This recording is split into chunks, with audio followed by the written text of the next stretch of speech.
Bases dropped on a new edition of Soccer Down here. It is a Friday. It is a rainy Friday. It is a freestyle Friday here in Atlanta, Georgia. I see on the Twitch pitch we've got listeners from North Dakota today. Salute. They're on digital. Wow, we've had some international listeners from time to time, of course, but North Dakota I did not expect to see. Jackson, Mississippi checking in as well. Man, this is crazy. How do? Good stuff. Yes, we are learning some new tricks of the trade around here, and you guys got to see our first little countdown clock action. We'll be trying to utilize more advanced technology. And no, John's not involved in any of that because No. Other than watching it happen and listening to it and making sure that I don't touch it, the answer is no. Yes, that is probably the most important thing that John can do. One thing that John was not involved in with the technology side of things was yesterday in Brazil, where you had multiple VAR situations in Brasileirão Thunderdome, which happened last night. It's the last match day for the Serie A season in Brazil. You had Internacional, who had been leading for a long time, who had lost the lead the match week before in a loss to Flamengo. They still had a chance to win this thing. They needed some help. They got the help that they needed. Flamengo, who was leading going into the day, actually lost to Sao Paulo and looked honestly pretty crappy in doing it. So they were reduced to watching on their phone on the bench. The guys who were in the stands had their phones and tablets out, watching the other game that mattered.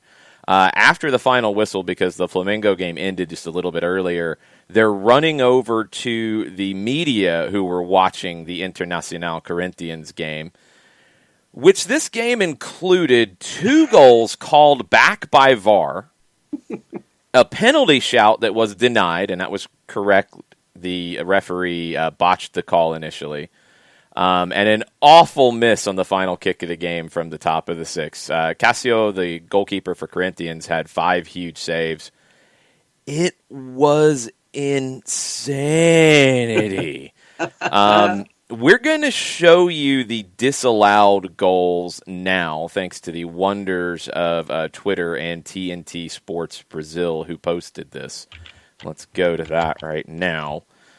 So, if you're watching on Twitch, and that is not the one, great, good times. I love when I screw things up like that. Never mind, we won't do that, as I hit all the slides.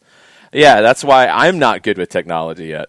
The way these things went down, you had the first. Let's go back to the one that was fixed.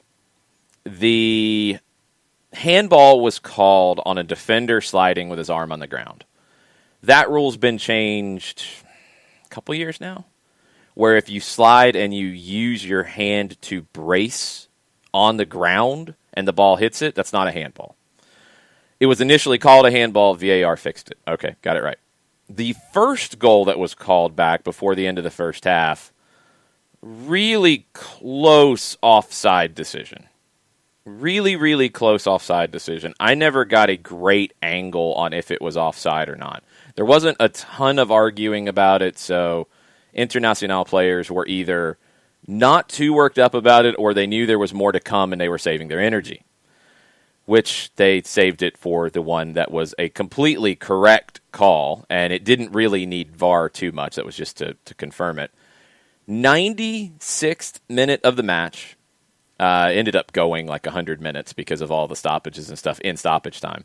But 96th minute, 1 minute left in stoppage time, Internacional apparently scores the goal that's going to give them their first title in 41 years. Everybody's going nuts. In the midst of the celebration, the flag goes up. And then everybody goes from celebrating to crowding around the AR and yelling and screaming in his face. He got it right. It was blatant. And it's horrible because the player is staring across the line. Staring across, just looking at the defenders in front of him. He can't hold back. He can't hold back because it's a cross coming in. All he's got to do is wait one more step. One more step. He scores the goal. Game over. Title to Internacional. Everybody goes crazy. He jumped the gun. jumps the line. He's way off in modern terms. I mean, he's a couple feet off. You could see it with your eyes. You didn't need VAR to draw lines, which they did. And then they still had another opportunity. That's the crazy thing, is they weren't even done. They had one more chance because it kept going, and it's a corner kick with everybody up in the 18. It's not really cleared well by Corinthians. It pops back in to a player who is 7 yards from goal, right at the top of the 6, puts it over the bar into the stands. And that's it. And the Flamengo players were watching. Then they go nuts, and they're celebrating. Internacional players are rolling around on the ground. It's complete abject misery. And then you get Gabigol talking trash to Internacional players with messages. He was kind of asking for it, not going to lie. Gabigol, who leading scorer for Flamengo, carried them to Libertadores last year, didn't make it in Europe, has been incredibly successful at Flamengo since coming back to Brazil. He said to Thiago Gallardo, who is the leading scorer for Internacional, he had 17 goals on the season. Gabigol in a video, this is from Zach Lowy on Twitter, he's a great follow. He said, Gallardo, you little kid, you have to respect. Look here, and he's pointing at the medal. You have to respect. You weren't champion and you weren't top scorer. He scored more goals than Gabigol, but anyway. The reason why this came up is Gallardo had scored a goal or scored a brace against Flamengo earlier in the season. And after Inter's win over Grêmio on January 24th, I think where Inter took the lead or extended the lead, he mocked the Flamengo supporters, a celebration that they do. He mocked them on video. Well, Gabigol got the last word. Madness. It was crazy watching this. Like it felt like one of those, sometimes you're going into one of these kind of days and you're like, it can never live up to the hype. It can never live up to it. This one started building early, and you could see it just getting more and more ridiculous with what was going on. Flamengo was back and forth. They ended up not playing well and losing. They're looking for help. Inter just keeps banging on the door. They get a goal, nope, called back. They get another goal, nope, called back. They get a penalty, nope, called back. It's just madness. The other side in Brazil, and this is the sad part of it, is on the relegation front. Botafogo and Vasco are two of the most famous names in Brazil, and they are relegated. And you think relegation is difficult in some other countries. Take parachute payments out, because I don't know why this is a thing that some will try to lead you to believe, and it comes up a lot here with, ProRail for USA. Well, they'll have parachute payments. No, that's something you got to create. You got to have the money to do that. Brazil has no parachute payments. None.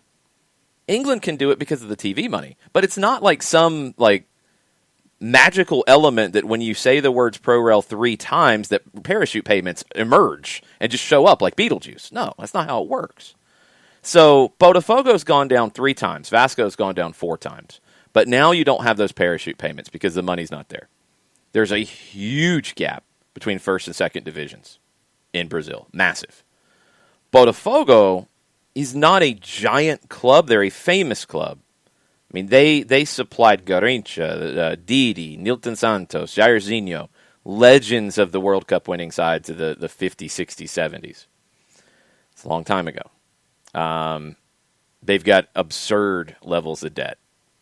It doesn't look good for Botafogo to come back. They're not a big club. They have a small fan base. There's hope that maybe somebody comes in and buys the club and turns it into a business as opposed to, I guess, the membership-driven side of it. They're going to need a miracle. Vasco might not need a miracle, but they're going to need a lot of help. They're a much bigger club. They've got a bigger fan base. But the internal politics at the club are ridiculous. Their stadium is outdated. It's not located in a great spot. It's going to be difficult for them, too. These are 2 huge clubs, and in Brazil, it's not so easy to bounce back immediately. I don't know how this is going to go, especially for Botafogo. I don't know if we'll see Botafogo in the top division again unless somebody comes in and pumps a lot of money into that club. And that's what you worry about in situations like this. And I mean, and take the English pyramid, and if you go from a team that drops out of the Premier League, you're in the Championship, you still have issues financially. Once you go from the Championship to League One, like a Hull City or a Sunderland, those are issues that you have. I mean, parachute payments are gone. If you're not back immediately, then it's stuff that you have to worry about over the next handful of years. And, the situation that you bring up without parachute payments makes it sound that much more dire in nations like this that don't have that kind of a setup when it comes to their TV finances. It's just and money. The pyramid. I mean, it's just money. It's just having the money set aside. And when you don't have the money to set aside, then you're not going to have anything resembling parachute payments. Mm-hmm. And it's just, I don't know what you're supposed to do in that situation to try to bail these teams out, because there's no way to do it. And that's kind of going back to the old school mentality on just what relegation was. And I think maybe it's kind of twisted because of what England's been able to do. It's not that simple. It's just not that simple. So, okay, we have it pulled up now. I finally figured some things out here to show you what happened during that Inter game and how crazy it got with the game getting away from them. Let's try this again.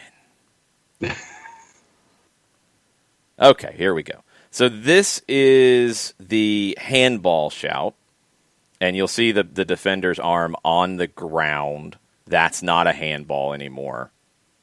Referee had called it, told to go look at it from VAR. He had to make sure everybody cleared away because he wouldn't even walk over there at first. It's like, And then he says, no penalty, which was the right call. He got that wrong initially. That's been a change in the handball rule for a while. This is the first goal late in the first half. I never got a great angle of if he was offside or not. It didn't look like it live. It was a little hard to tell. Don't really get it from that angle either. It's at the initial ball forward. I didn't think he was. If he was, it's super close. Yeah. Thomas, I think he just forgot the rule change. I think he just kind of lost his head on that handball situation. So, okay, that one's wiped off at the end of the first half. This is the one that would have won it. I mean, you can kind of see it there. Like, you're not seeing it at the line of the pass. You're not seeing it from the touchline. But you can kind of see he's way ahead of the play. Yeah. And you see the reaction of everybody going nuts to crowd the AR, which, again, was the right call. Nailed it. Absolutely nailed it. He was offside, and they made the right call in a moment where you had to. It hurts when you look at it from Inter's perspective. There's really no argument, though. I mean, he was a good couple of steps off. Thanks for being patient on me pulling up videos and making sure it works. This has been a request. We're trying to get more videos on. We're trying to do more things. So we're working on it. We're growing.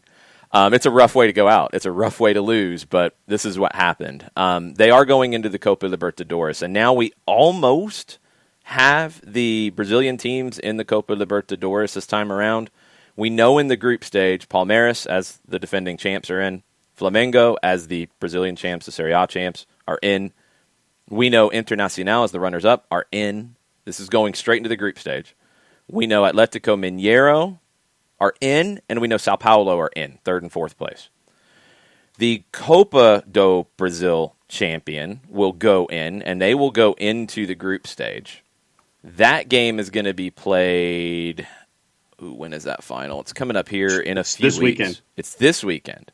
Yep. It's two games. It's two games. So it's this weekend and next weekend. 2 legs of the final because it's Brazil and it's crazy. Grêmio and a smaller Palmeiras team. No, it's not. I'm sorry. I'm losing my mind. They put a different logo up. Grêmio and Palmeiras in the final. So that affects who could go where, because Palmeiras is already in. It affects who could go here. Grêmio could go into the group stage if they win that. If they don't, I think they're into the second stage. Santos is into the second stage. This is how the Libertadores goes, and it's still craziness. And also, we still don't know who the other teams in Uruguay are. We don't know who's going into the group stage. It's whoever the top two teams are at the cutoff date. Wanderers have elected to go into the second stage. Liverpool went into the first stage in Uruguay. And then we'll finally have the full Copa Libertadores 2021 field that has already started, but we don't know all the teams yet and the whole tournament. We'll know here shortly. Welcome to South America. It's fun. Gremio, obviously your early favorite in the first leg by a decent margin up against Palmeiras. Okay, that's a little surprising. There's such a wide range here. Gremio's a plus 147, your draw's a 165, and Palmeiras is a plus 244. Oh, that's a little surprising. Okay, well, that first leg's Gremio hosting, correct? Yes. Yeah, okay, that's probably why. That's still a little more than I would have thought, but that Copa do Brasil should be on the Fox family of networks, but I did not see it on the TV rundown for this weekend. See if we can figure that out. They have been airing them. They haven't really been advertising them, but we will see what we can find out on that one before we go. I have posted my TV picks of the weekend up at soccerdownhere.net, and you've got games from, let me see, where all did I hit? Argentina, of course, Uruguay, Colombia. I didn't get an Ecuador game. I'm sorry, Monteflo. There wasn't a great one to pull that was on this time around. I got Mexico. I've got England. Got Spain. Got Italy. Denmark made an appearance. It's a top of the table clash in the Superliga. It's on ESPN Plus. That might be it. Bunch of countries. Soccerdownhere.net if you want to see that. FS2. What time? Give me something. 2:00. 2:00 on Sunday. Yes, 2:00 on Sunday, FS2. Thank you. Good stuff. Okay. So that should be an interesting one, and it will affect who goes where and all that kind of stuff. Okay. Alongside the madness in Brazil last night, this morning we have had the Europa League draw for the round of 16. Let's talk, before we get to the round of 16, for just a second about one team that's not there, Leicester. Maybe the most disappointing? One of the most at least, but maybe the most disappointing? You're making a weird face, and I don't know what it means. No, I'm processing that, and I would say yes. Okay. Brendan Rodgers. We've talked about this with Jesse Marsh. We've talked about this with other managers. Brendan Rodgers, I did not know this until Opta posted it. He has been eliminated from all 5 of his Europa League knockout ties as a manager, all the round of 32. Liverpool twice in 12-13 and 14-15. Celtic twice, 17-18 and 18-19, and now Leicester. He has not won a Europa League knockout tie. I like Brendan Rodgers. I think he's done a very, very good job at Leicester. I think he is one of the more interesting managers from the UK. Got to change this, right? Mm-hmm. The good play, the nice stories, all that's good, but to take that next jump, you got to win some of these. You can't be going out the way you did in this one. Slavia Prague? I mean, really? Yeah. You're Leicester City in the Premier League? No. It can't happen. So I wonder if that is going to pick up some steam. I wonder if that's going to be a narrative and a storyline, because I'm kind of wondering. It could, and yes, people are correct. It could help Leicester in the long run, because it could help them stay in the top 4 because they don't have European football to deal with. That is true. But at some point, if you're going to be one of the big boys, we're trying to make Leicester part of the Super 7 now. You got to win games, especially ones you're supposed to in knockout play in European competition. You have to. So, okay, it might help this time around, but then that's it. No more. You got to actually win something in the round of 32. Did not have for the second leg Madison, Fofana, Pratt, Ayoze, and Iheanacho. Here's what he said after the match. The players returning from injury, they've been playing nonstop. We had to freshen up the team. I would expect us to do better, but when you're missing the players we are, it has an effect. There are no excuses. The best team won, end quote. They shouldn't be the best team, though. That's the thing. No offense to Slavia Prague, but even going to a somewhat second team, they shouldn't be the better team. You're talking about a massive gap in quality and expenditure between Leicester and Slavia Prague. It's not an excuse anymore. And yeah, he had good reasons for leaving these guys out, and a lot of it was something he didn't want to say, that they didn't really mind too much if they got knocked out here. But if you're going to be one of the top dogs, that's not acceptable anymore. And we'll see if Leicester becomes a top dog. I feel like Leicester and Everton are the two that I'm trying to talk up. Like, yeah. Okay, let's go, guys. Let's grow up here. Let's be men. Let's be adults. Let's go for it. We don't know yet. We're not sure. Come on. We'll see. We'll see what happens next year. If they get into Champions League, it will be worth it to them. But then if they don't get out of the group stage in Champions League, or they get to the knockout and get dumped in the first time out, we're going to revisit this conversation. We will. Okay. The glamour matchup in the Europa League draw is Manchester United and Milan. This is the 11th time they've met in European competition. All 10 previous ones were in the Champions League or the European Cup. This is not the kind of match that's supposed to be in the Europa League. No. It is what it is. The last 5 times they have met, Milan has knocked them out. 4 of the last 5. 4 of the last 5, Milan has knocked Manchester United out. Nobody has knocked out Manchester United more in European competition than Milan. Real Madrid's also done 4. This time around, I think Manchester United is in the much better position. I think they're deeper.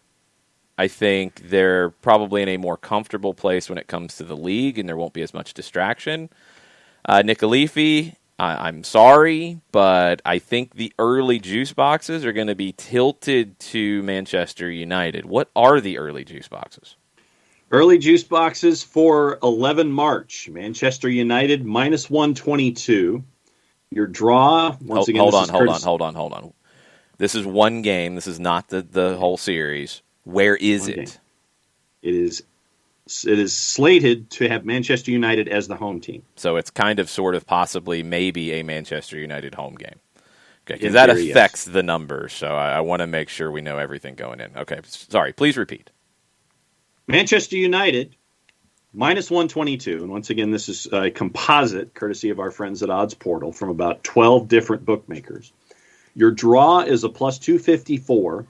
And AC Milan is a plus 353 for match number 1.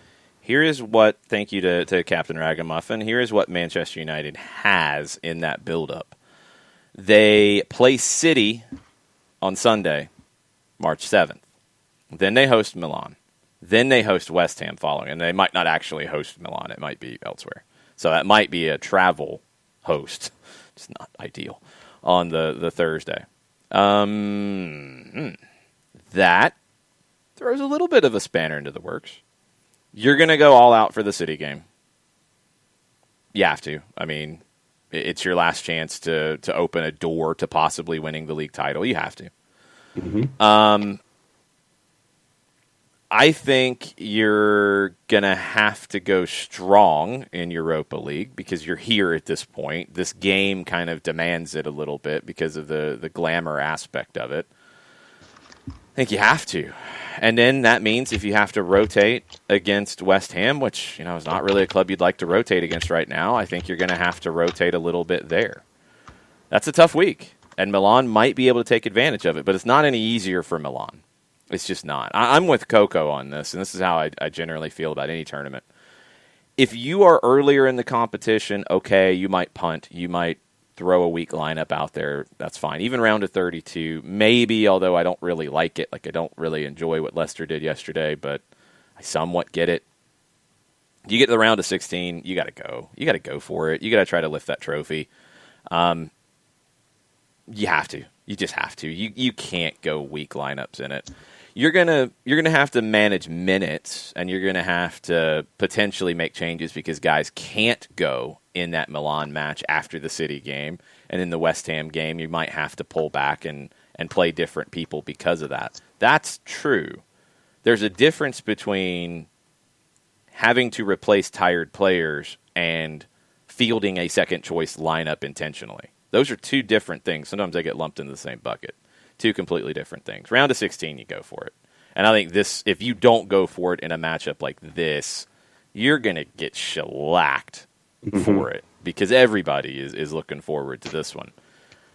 I'll tell you the one that I think they should be looking forward to, and I'll be the hipster here for a minute. The best series, the best tie, Ajax and Young Boys. Yep. That's going to be fun. Ajax, huge win over the French leaders, Lille, 4-2 on aggregate. Young Boys saw off Leverkusen, and they were a lot of fun to watch in doing it. First leg will be Ajax hosting. Second leg is Young Boys hosting. This should have a lot of goals in it. I'm looking forward to this one. Early numbers for match number one, Ajax minus 135. Your draw is a plus 288. Young Boys a plus 350. That's tempting. That's really, well, not in this game at Ajax is not tempting, but getting through, if I could get a higher number like that, I would be very, very tempted to go for it. You got a weird situation a little bit with the Tottenham and Arsenal fixtures because there are rules in UEFA, and I think mostly it revolves around like teams in the same city not playing on the same day to not affect attendances, which isn't an issue here, so I'm a little surprised it's coming up. Tottenham cannot be home on the same day as Arsenal. That's according to the UEFA rules. The National Cup winners, which is Arsenal in this case, they hold the fixture rights. So Arsenal gets the second leg at home on March 18th. Spurs would have had the second leg against Dinamo Zagreb at home. They don't now because of this. They host the first leg at home. Second leg will be on the road for them. Arsenal hosts Olympiacos in the second leg. They possibly go to Greece in the first leg. And remember, Olympiacos knocked off Arsenal in the round of 32 the last time that these two teams played. So there's some history there as well. A little bit. But that maybe Tottenham is going to be at a slight disadvantage there. And I'm sure Jose will have something to say about it. I am sure he will be ripping into the UEFA rules because it'll give him something to point at and rally the troops. That's what he does. Rangers are drawn with Slavia Prague. That's a winnable series for Steven Gerrard. They can do that. That's the Steven Gerrard train right now with the sirens coming down the road. They can handle that. They can get through, and they can carry the Scottish coefficient even higher. The other matchups, Dynamo Kiev, Villarreal, Roma and Shakhtar, Granada and Molde. Go ahead and give it to us one more time, John. Dynamo Kiev got it done yesterday. Knocking off Club Brugge. I love Dynamo Kiev so much. You are now, unless it is news about the Belgian league, which I don't think we're going to be talking about because they're dominating it and winning it at a giant clip. Probably won't be a whole lot to say. We will not have to hear about that until next season. So then let me ask you this. For those watching on the Twitch pitch who get to see your studio, does this mean that you are switching the scarf I'm taking it over down. your left I'm shoulder? taking it down. They're dead to me. Just checking. They've been dead to me, honestly, since you started doing that. But now they're officially dead in European competition. So nope, no more. Not till next season. Oh, and for the record, Roma's run in before... Milan's run in before the match with Manchester United. They're at Roma this weekend. Then they have Udinese and Hellas Verona on very short weeks in between. Yeah, it's just they have no room for error when it comes to Serie A, so it's not like you're going to be able to rotate in any of those, even if they're easier opponents. You've got Juventus breathing down your neck. They've got a game in hand. They're 4 points back. They could be 1 point back. You're 4 points back off the title. I mean, Milan shouldn't be punting the league title yet. There's so much more to play. But, yeah, you got to worry about what's coming from behind you as well with Juventus. Roma is 5 points back.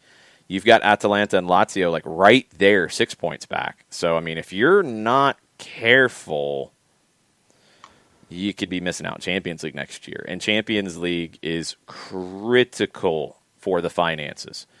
We didn't get to talk about this yesterday, and I want to touch on it really quickly because I thought AS in Spain gave a very important breakdown on this.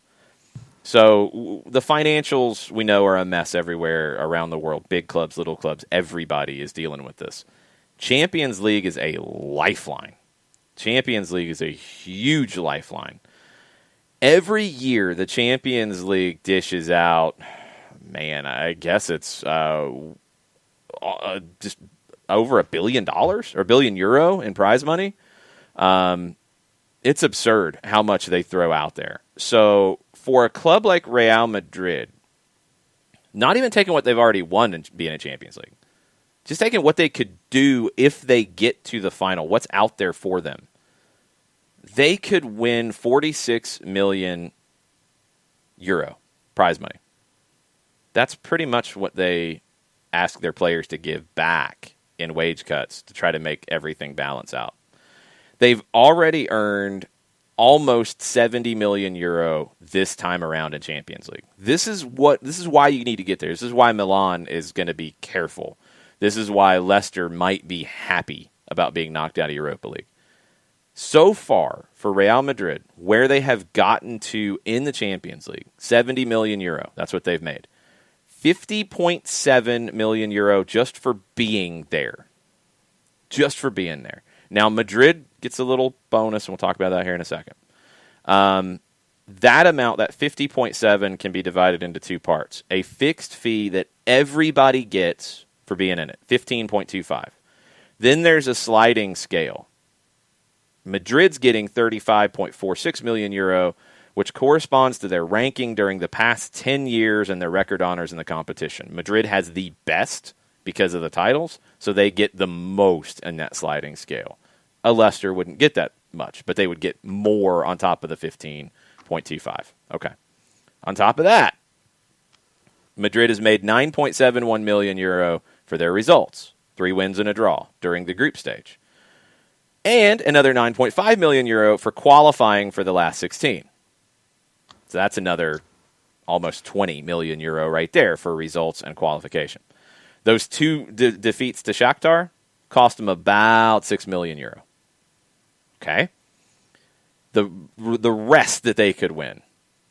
If you qualify for the quarters, you get another €10.5 million on top of what you've already won.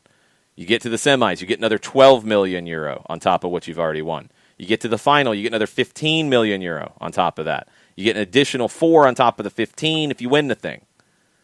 Then you go into the Super Cup, start next season. That gets you another $3.5 million just for showing up.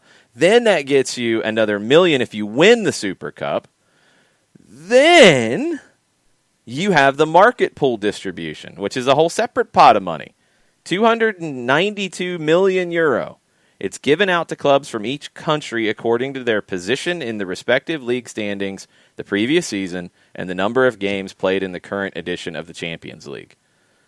The 4 Spanish clubs are going to stand to get about 10% of that total.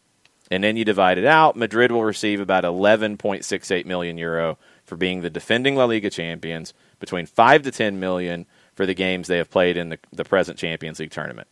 That's potentially another €85 million, which is close to what Madrid didn't make for having preseason friendlies, other international competitions, like the International Champions Cup, that kind of stuff. This right here, all of that €1 million that I talked about, and it's a whole lot of €1 million, that is why Champions League is so important. That is even, take those numbers down a lot. Europa League, it's why Europa League's important. Cash. Straight up cash. It is a money game. And for clubs like a Leicester, and even further down, a club like Milan, who doesn't have the financial resources, doesn't have the same amount of money in their domestic league, Champions League is critical. And also, this is why the big clubs are trying to say, no, we don't want to lose our spot. We're the big boys. We should always be in Champions League. And this is why the smaller clubs are like, no, we should be getting in. That's why Scotland is demanding to get in. That's why the Danish champions won in. It's cash. It's straight up big time cash. And that's why the Champions League is such a big deal. According to UEFA, for the 1920 tournament, over €2 billion distributed to the clubs participating in it. Each time, each year. Yeah. That's not like some lifetime figure. That's each year they're throwing that kind of money around. And before, and you get through the tournament, and the tournament in and of itself, the winner, €82.5 million 1920 season. Well, it's all those buckets. It's not right. You get one check for winning it. I want to be clear. It's how it adds up to that. I don't know what the European equivalent to Benjamin's is, J-Dub. That's a good question.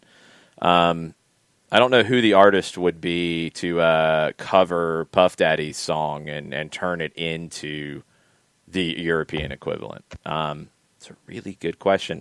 Maybe that new label that BMG formed with Marseille, some artist from that label could do it. And it might be a French twist on it, and we'll have to see. But anyway, no, I don't know what that would be. But it's a lot of euro. It's a lot of other, you want to convert it to your own money if you're in certain places. If you're in the UK now and you're not using the euro, then you're probably going to have to use pounds, and I don't know what the conversion is and if you lose out on that. So anyway, as Coco says, that's why Dortmund has to have a Champions League spot. That's why if they don't, they're going to have to sell Erling Haaland for sure. If they get in, maybe we're having a different conversation, but probably not. It's all about the Euros, baby. That is absolutely true. It's all about this as well.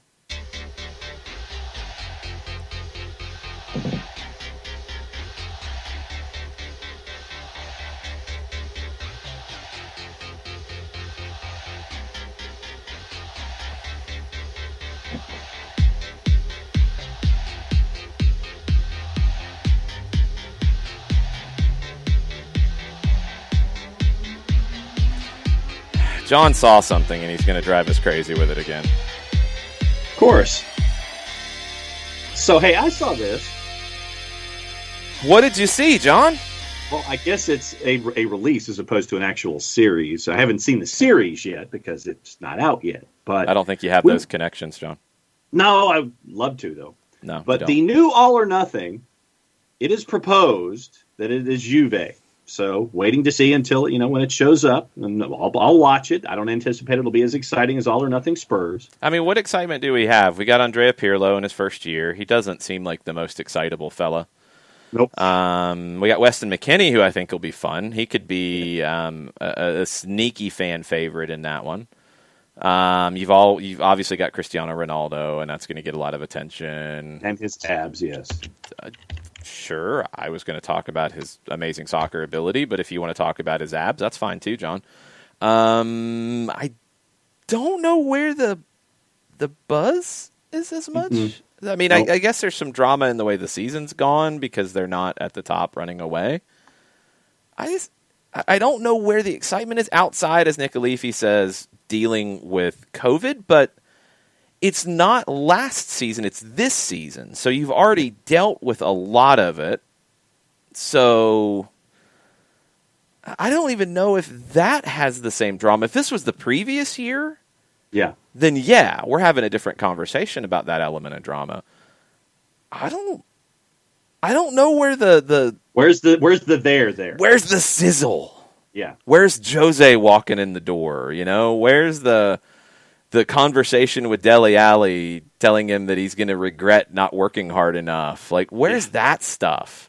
Where's Dele Alli saying random crazy things? Yes. Is that going to be McKennie? Is he playing the Dele Alli role here? Probably. So knowing all of this going in, that there doesn't seem to be a whole lot of sizzle with All or Nothing Juve. No sizzle. If you, SDH Universe, had your choice of an All or Nothing, what would your location be? What team would you like to see in an All or Nothing, and maybe a little plot detail and things like that? Well, no, let's be realistic, because you got to plan it now for next season. It's not like you can go back in time and say, oh, yeah, we recorded all this stuff. No, it's like, so basically what you're hunting for is if you could dive in, if you could get a production crew into something for the upcoming season someplace on this planet that would be shown next 2 years from now. Where are you going? What are your plot lines? So people saying Atlanta United, you would not get this current season because you wouldn't have been able to book it. It would have to be for next season.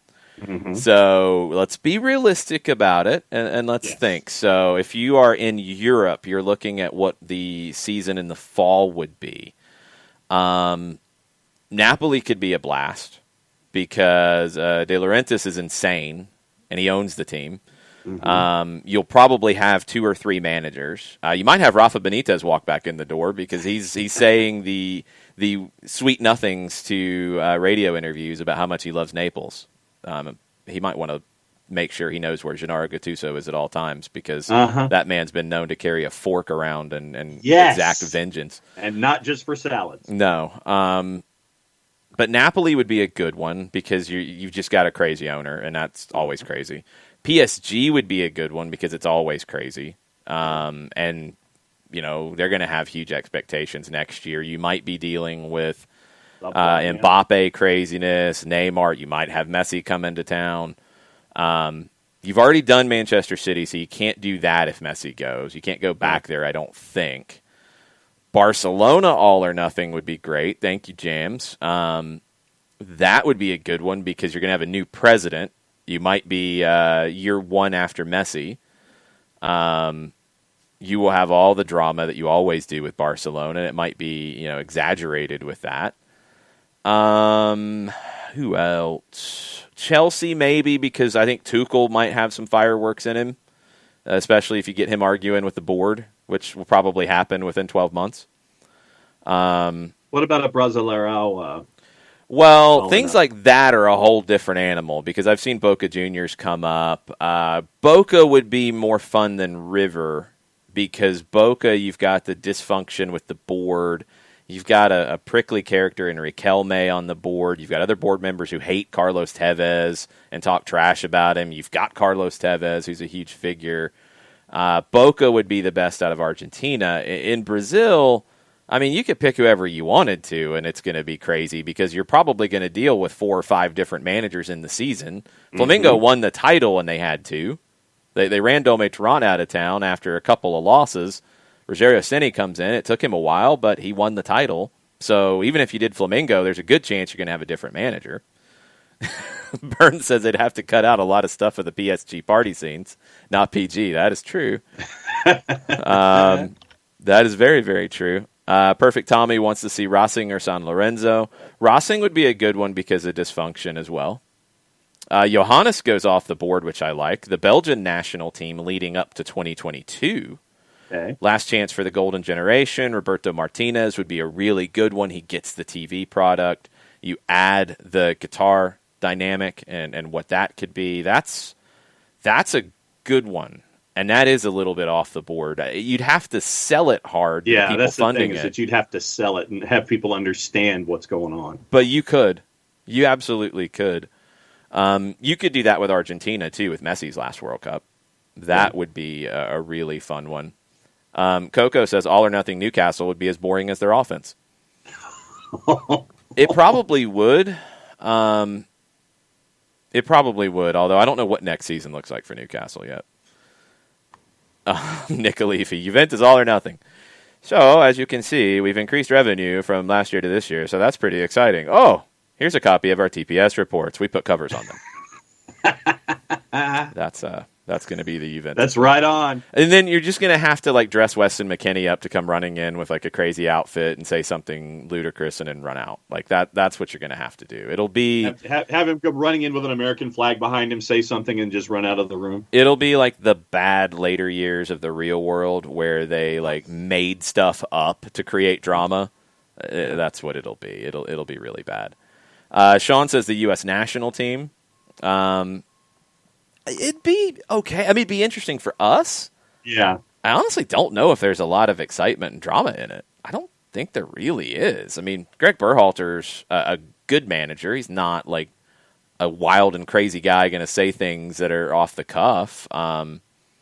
Your team isn't the outside of McKennie. So maybe you're going to have to lean on McKennie for all of these going forward. they're not the most exciting bunch. And how much access would Cristiano Ronaldo actually give you? Well, okay, we were talking about the U.S. You're confusing. Oh, the U.S. Sorry, I'm going back to Juve. Yeah. Well, Cristiano Ronaldo is going to have to give you some, but yeah, I mean, you're going to get like a couple interviews on the Juventus side. Juventus isn't going to be fun. The U.S. one's wouldn't be great either, I don't think. Like, I'd love it. Obviously, American soccer fans would. I don't think it would really be the most interesting. Yeah. Perfect Tommy says Independiente would be great. Yeah, it definitely could be. They've got a character as their manager in Falcioni. They've got these issues with being able to pay the bills. They've got a young talent in Alan Velasco who would be a lot of fun to follow at this point in his career.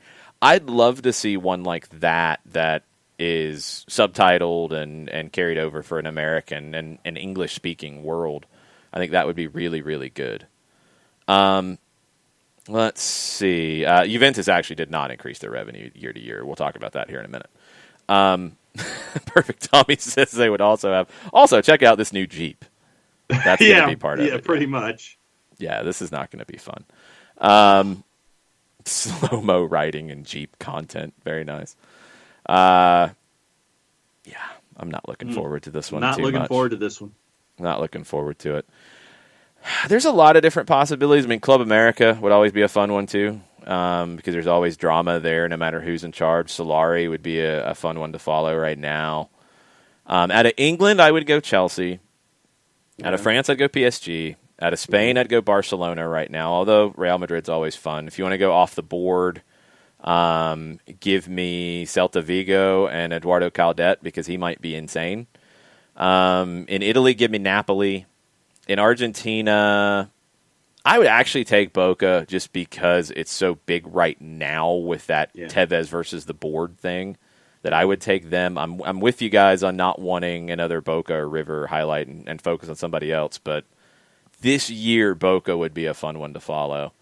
I'll take Flamengo, just the back-to-back defending champs in Brazil. I'll take Club America in Mexico. What MLS team would you want for this? And you're going to have to project it because right now you're not going to be able to do this season. You would basically be able to do the conclusion of this season and have to guess where the drama would be next year. Charlotte, because they're coming in and this year would be all about build, that could be interesting. And now they got to figure out how to win the fans back because of their ticket pricing.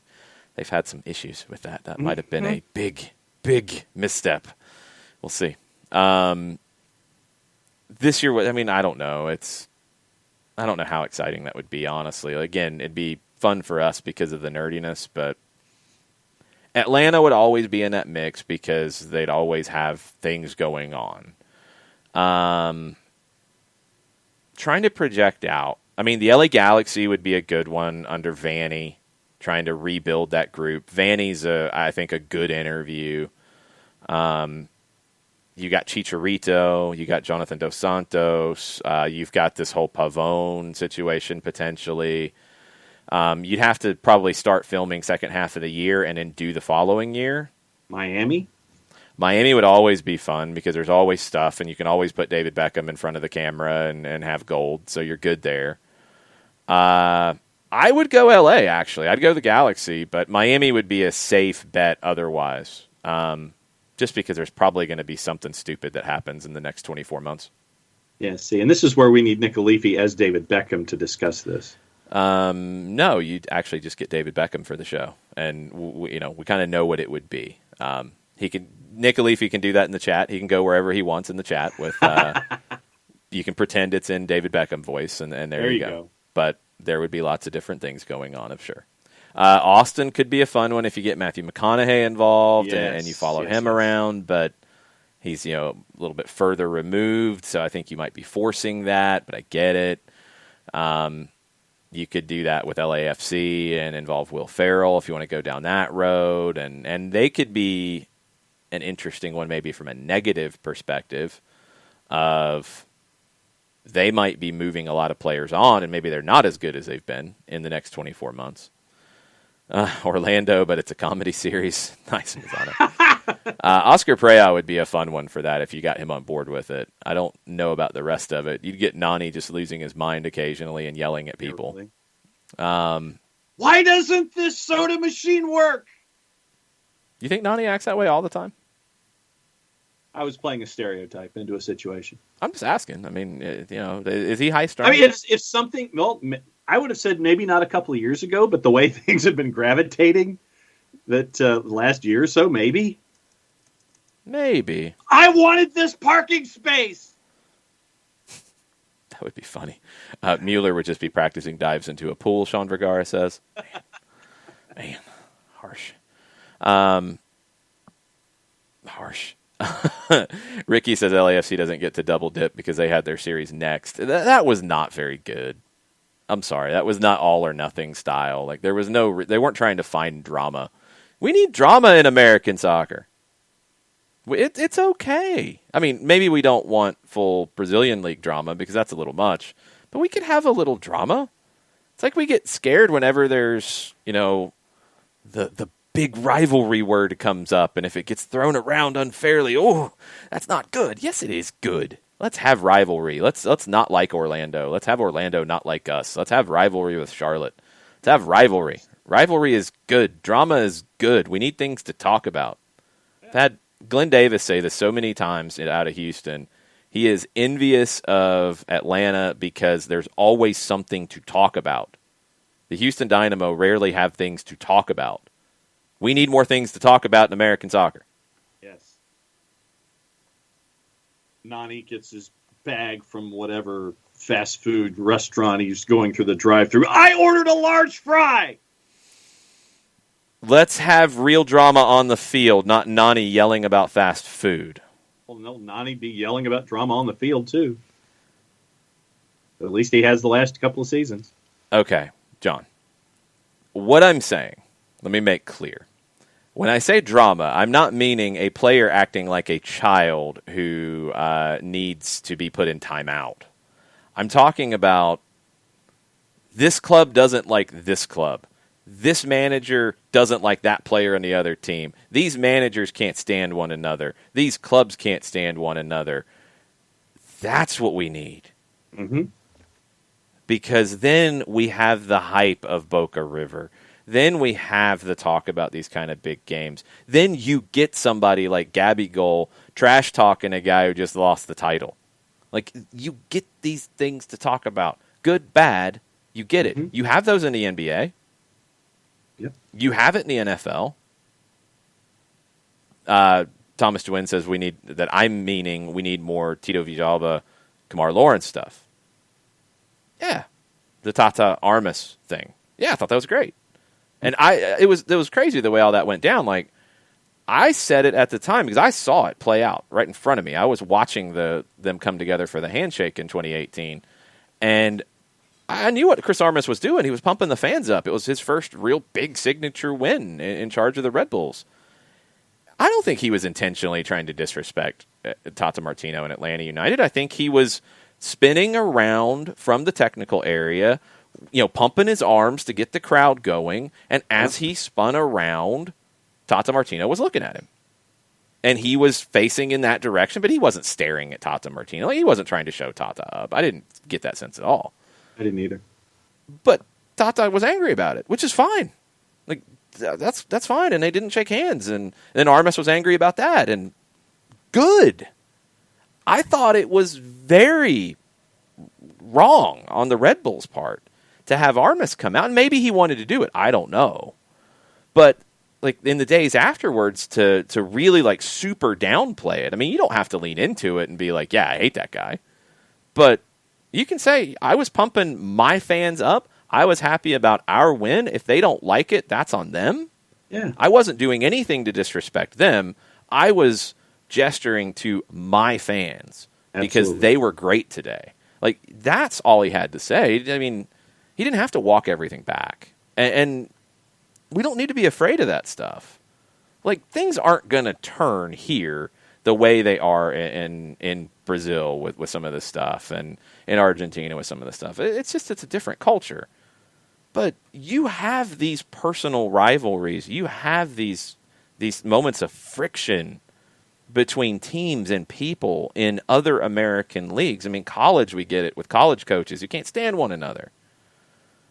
It's okay if we have that in MLS. We don't have to be like the super nice guys who don't want to make anybody upset. It's okay. The game's emotional. Let's be emotional about it sometimes. I don't know. Maybe that's just me. No, I think that with Atlanta, and we've seen it with Orlando, and I think that we're going to see the same with Charlotte. I mean, because what we're seeing with David Tepper, who's already sitting there and lighting that fuse from his first press conference about the rivalry with Atlanta and Charlotte. I mean, I think it's good for the game. I think it's good for the sport when you have rivalries. In addition to competitions as you're chasing after titles, I think rivalries are good. It doesn't matter what the sport is. David Tepper said that very calculated at their press conference. It wasn't just some off-the-cuff thing. He wanted to create something with Atlanta, and they're close by, and you've got the Falcons-Panthers rivalry, which is growing into a pretty good one. Yeah, play off of that. Absolutely. Nothing wrong with that. They don't like each other? Good. That's fine. All right.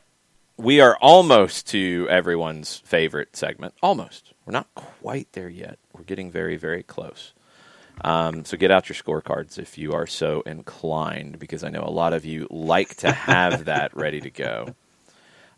We are also in the On This Day portion of the show.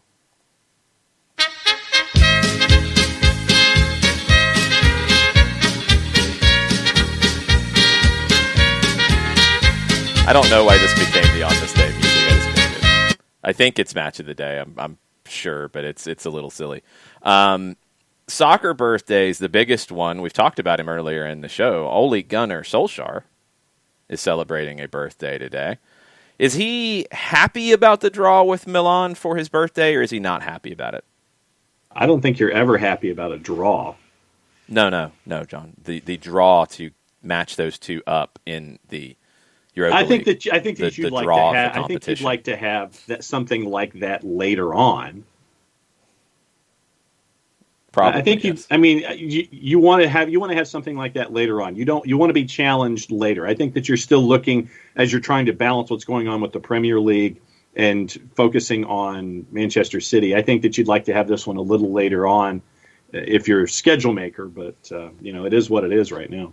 I think you're excited about it because I'm not denying that. I'm just saying that I think that if you had your druthers, you'd like to have this one a little later.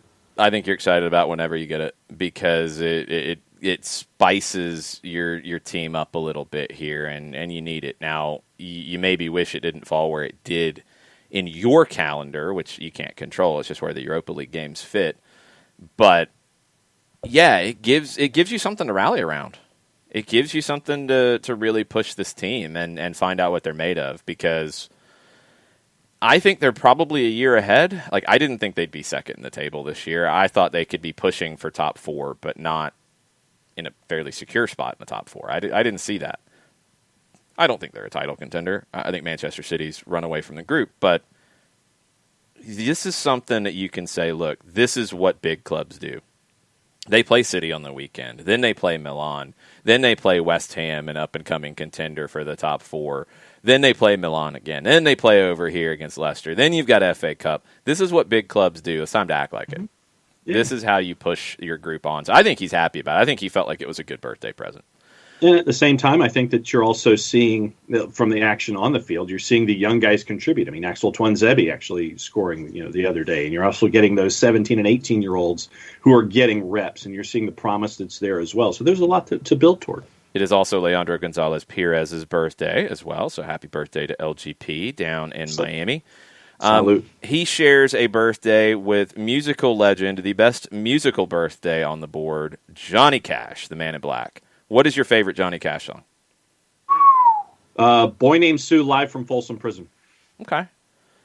In the classic era, I'm going to go Jackson with June Carter Cash. And in his last run, which I thought was incredibly brilliant, the work that Rick Rubin did with him is some of my favorite stuff that's been recorded in the last 20, 30 years. The American Recording Series is amazing.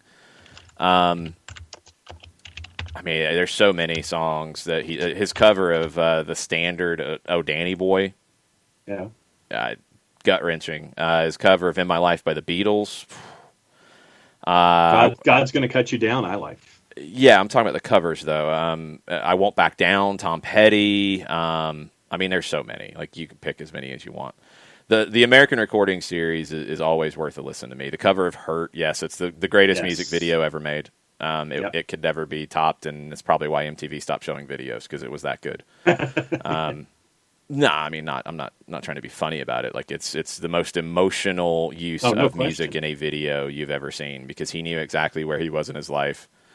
June knew exactly where they both were in their lives, and it showed on film. It was amazing. And listen to some Johnny Cash today. Just amazing stuff. His birthday was born in 1932 in Kingsland, Arkansas on this day. All right, John. That's a lot to follow up on. But so you having me follow up on Johnny Cash mentions today? Yes, and don't be cheesy with trying to work the Man in Black into your read. That would just be wrong and inappropriate. I don't know if that's Steve's favorite color, so I don't know if I could even go there. Okay. Just tell us about Steve Apolinsky, please. Apolinsky and Associates, LLC, proud supporters of everything soccer down here and the SDH network for wrongful death and serious injury matters. There's only one place you need to go to get your questions answered. If this is a concern of yours, and it is Apolinsky and Associates, LLC, how do you get those questions answered? Couple different ways. You can shoot Steve an email at steve@aa-legal.com. You can pick up the phone, give him a call, get a free consultation, 404-377-9191, or you can go on the World Wide Web.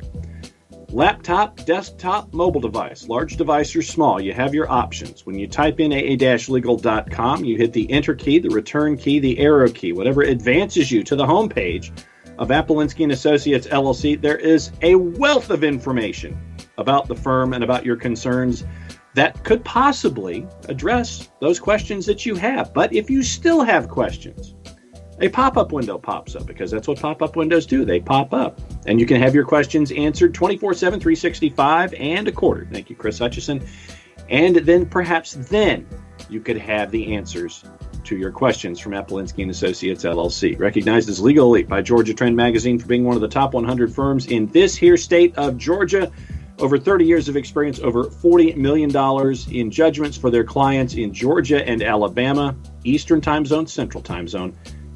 He helps out both in those states. So for wrongful death and serious injury matters, there's only one place you need to go. It is Apolinsky and Associates, LLC, and the website is aa-legal.com.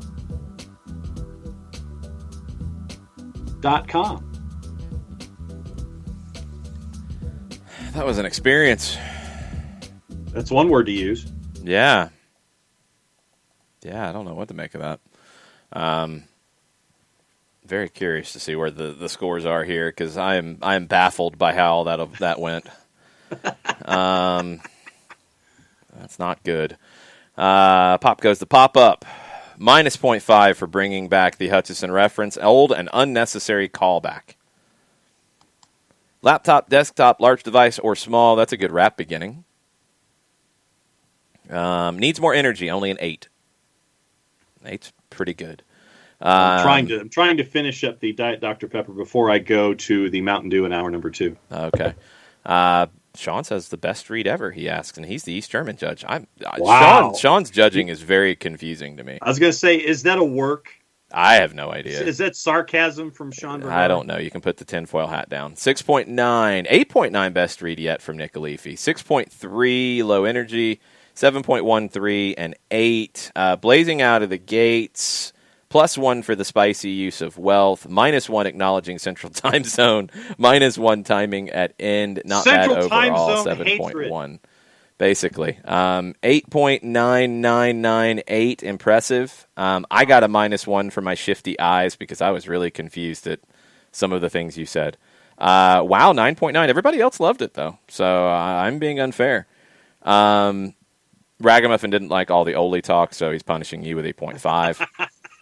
Abby, -2 started out very quickly. Clearly stated phone number, that was good. What is with the wealth hand gestures? -0.892. Ugh, glitch, it is Friday. Kit release day, I will be nice. 5.12022622. 7.75 about average. Lacked feeling for some reason, 4.5. 7.3. A 6. Words are hard. It's kind of where my head was, Jason Nix. The East of the East German judge gives a 4.7. You got a bonus point for Diet Dr. Pepper. 7. A few blunders, but an okay read. No beef with the Central Time Zone, but it's 24/7. It doesn't matter what time zone, which is a very good point from Thomas. Yeah, it was weird. I don't know. It was long. That was one of the longest ones. Interesting. It didn't feel like it was a long read. By far one of the longest ones, not even close. Huh. All right. So normally at 10 o'clock on Wednesdays and Fridays, Mike Conti joins us. He is not going to be with us just yet. He will be with us a little bit later because Carlos Bocanegra is speaking to the media right now as we speak. And Mike will come back to kind of recap everything with us when that is done. So Mike will parachute in. Quotes are starting to fly out from this. Felipe Cardenas tweeted that Bocanegra said still looking to add 1 or 2 guys to the roster. Said it's been an intense few days. That's a quote for the players in the opening days of preseason under Heinze. So adding a couple of guys. I mean, if you go to Giannetti, which is reportedly done, Novo, which he's around somewhere, that's a couple of guys. You know, I don't think, and I think there were, not so much from that comment because this was coming earlier, that there was a thought that maybe there's even more coming. I don't think anybody else has really truly been linked yet. So that's what we know at this point. But Mike will fill us in on all the details from it, and we'll get into that here in just a bit. Also, the new kit is being released this evening. You can watch the festivities, atlutd.com/live. And I did see this from D Palacio 16 on Twitter, and I kind of like it. And, you know, if anybody gets the reference, then you'll know. It kind of gave that vibe, and I hadn't thought of it. That was a brilliant callback. It was brilliant. So D Palacio 16 won Twitter today with that one. And we'll see if that sticks. That would be interesting. Ricky Ricardo asked a question, and it's something that I had on my list too. So we're going to get into that right now, and we'll ask Mike his thoughts about it too. So Andrew Wiebe, MLSsoccer.com, he posted the order, in his opinion, of the new managers, and he said the toughest jobs, the most pressure they have. You can kind of maybe play with definitions on that, but you got 7 new managers. Who has the easiest, less stressful job coming in? Who has the most stressful job coming in? He ranked it this way. This is Andrew Wiebe from MLSsoccer.com. Josh Wolf on the easiest side, then Hernan Losada, then Gerhard Struber, then Gabriel Heinze, then Greg Vanney, then Chris Armas, then Phil Neville. Wolf last, I totally agree. It's an expansion team. He's going to have time. There's no real pressure. Easy there. Neville, the most, I actually think it's Armas. Because I think Toronto has greater expectations than Miami this year, at least from a realistic standpoint. And I do think that if David Beckham is taking on more of a role in the brain trust in Miami, he's going to know if he's got a championship level squad right now or not, and they don't. They're better. They've done a few things that are good. The signing of the Brazilian holding midfielder Gregore is a good one for them. That could help. It's not a definite. I think Armas has more immediate pressure because he's got Bradley and Altidore at the end of their deals pretty much. They don't have a lot of time left. He's got a good core around that with Osorio, with Delgado. He's got a good backline, although it's aging, with Gonzalez, with Mavinga. They brought Justin Morrow back. They brought Eric Zavaleta back for depth. They've got a team that is a reasonable expectation to win the East. Miami is not winning the East. So I'm putting the most pressure on Chris Armas. Okay. Burns says he's the worst selection, hence he has the most pressure. I'm not going on that. It's the riskiest selection, just because I don't know what he is outside of the Red Bull system. Is he going to manage in a Red Bull way in Toronto? And if he is, I'm wondering how that's going to play out. Or is he going to manage in a Chris Armas way that we just haven't seen yet? And he was pressured to play just the Red Bull way. Don't have the answers to it. But that adds to this unknown, which adds to some of the pressure. So Armas is number one for me. I think Vanny's number two, just because of who the LA Galaxy are, even though they're not as good as they should be. If they get Pavone, then we're having a little bit different conversation. The Galaxy have more expectation than Miami. They should. Yeah. I think this goes back to Miami last year, where there was this thing that Miami was going to walk in the door and be an MLS Cup contender day one. They didn't build a team that was at that level. Even Atlanta and LAFC were not at that level in year one. They were good teams. They had chances in the postseason. And those were much better teams than what Miami built. Miami was nowhere near what people thought they were last year. They just didn't have as good of a team. It didn't come together the right way. It didn't mesh, as Abby says. I don't even think they had enough quality. So, I think this is still carrying over that they've got the most pressure. They should not have any expectations of winning anything. Their expectations should be to try to get into the playoffs. Because this Eastern Conference is stacked. Mm-hmm. They should be trying to get into the playoffs. That's the expectation. Toronto, that is not the expectation. It's to win. LA Galaxy, even after what they've done here lately, I think it's to win. It's to not just get into the playoffs, but to at least be a higher seed. So I think it's Armas, Vanny.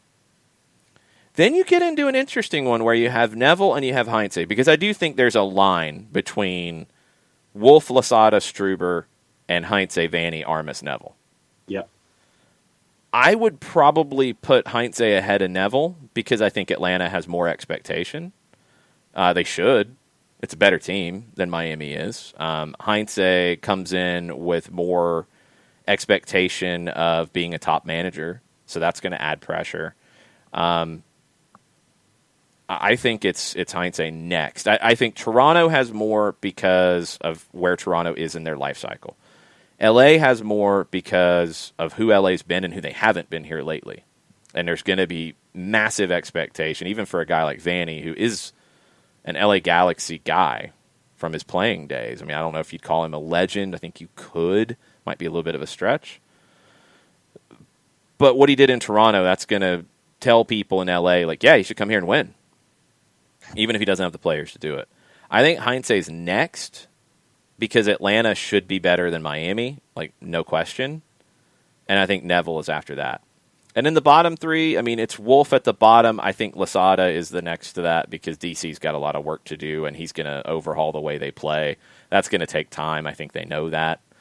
And Struber's after that because, I mean, it's just kind of bland. I don't know what the expectation is for the Red Bulls. Not to win the MLS Cup. They're not going to spend big money. I mean, he's going to be asked to develop players. That's not really something that has a lot of immediate pressure on it. So I think it's next. The Neville, Heinze, Vanny, Armas one, a lot of people are going to spin it in different ways, and I understand that. I think Heinze's behind Armas and Vanny because I think he's in a front office that has shown a lot of patience and will understand what a project is like. Toronto didn't have to show patience with Vanny because he was winning. I guess they did when he first got there, but he won pretty quickly and did things that club had never done before. So he had a long leash. The Galaxy, I mean, since Bruce left, they had Siggy, then they had Kinnear for a little while, then they had Guillermo Barros Escaloto, then they got rid of him, then it was Kinnear to finish it out again. I mean, they just went through people. I don't know how long of a leash Vanny will have there if this year goes badly. I don't think it will. I think he's a good coach, and he'll figure it out. And they'll be better this year, and they'll be back in the contending area next year. They still got some work to do on that roster. I think Heinze's below that. I do, because I don't know if there is a demand that Atlanta wins the MLS Cup this year or bust. I don't think that's there. I think being a competitor, I think being a contender for it is there. But I feel like it's a little bit easier job in that sense. So we'll see. That's just my opinion, though. Love to hear it from you guys. Tweet at us. Ricky Ricardo asked the question on Twitter. Tagged us, replied to Andrew Wiebe's post, so you can reply to that. John, you can retweet that from Soccer Down Here. You could quote tweet the Andrew Wiebe post if you want to do that, whatever's easier. So how would you rank it with these new managers in terms of toughest job and pressure? How would you do that? Would love to hear it. Let us know. We'll get into it. What about you, John? How do you rank it? How do you feel about it? Well, I think that you're right on with the delineation of those first four, 1 through 3, 4, and then 5, 6, and 7. I think that there is a delineation of duties that are there. I think Wolf is 7. DC, and I think 5, 6, and 7 for me. I'm there with Struber 5, Losada 6, Wolf 7. I'm right there with you. Then 1, 2, 3, and 4. The expectation to win and chase after an MLS Cup means to me that Neville is further down the list than number 1 because of what the expectations are always in Toronto, what the expectations are in Los Angeles with the Galaxy, and what the expectations are in Atlanta. So by design, that to me would put Neville at 4. And then, you're looking at Armisen Toronto coming in with what he was at Red Bulls and the expectations that are heaped on him. So I would go Armas, Vanny, Heinze, Neville, Struber, Losada, Wolf. That would be my 7, going from 1 to 7. The pressure on Heinze will increase next year. Yeah. That's where I think the expectation will be trophies.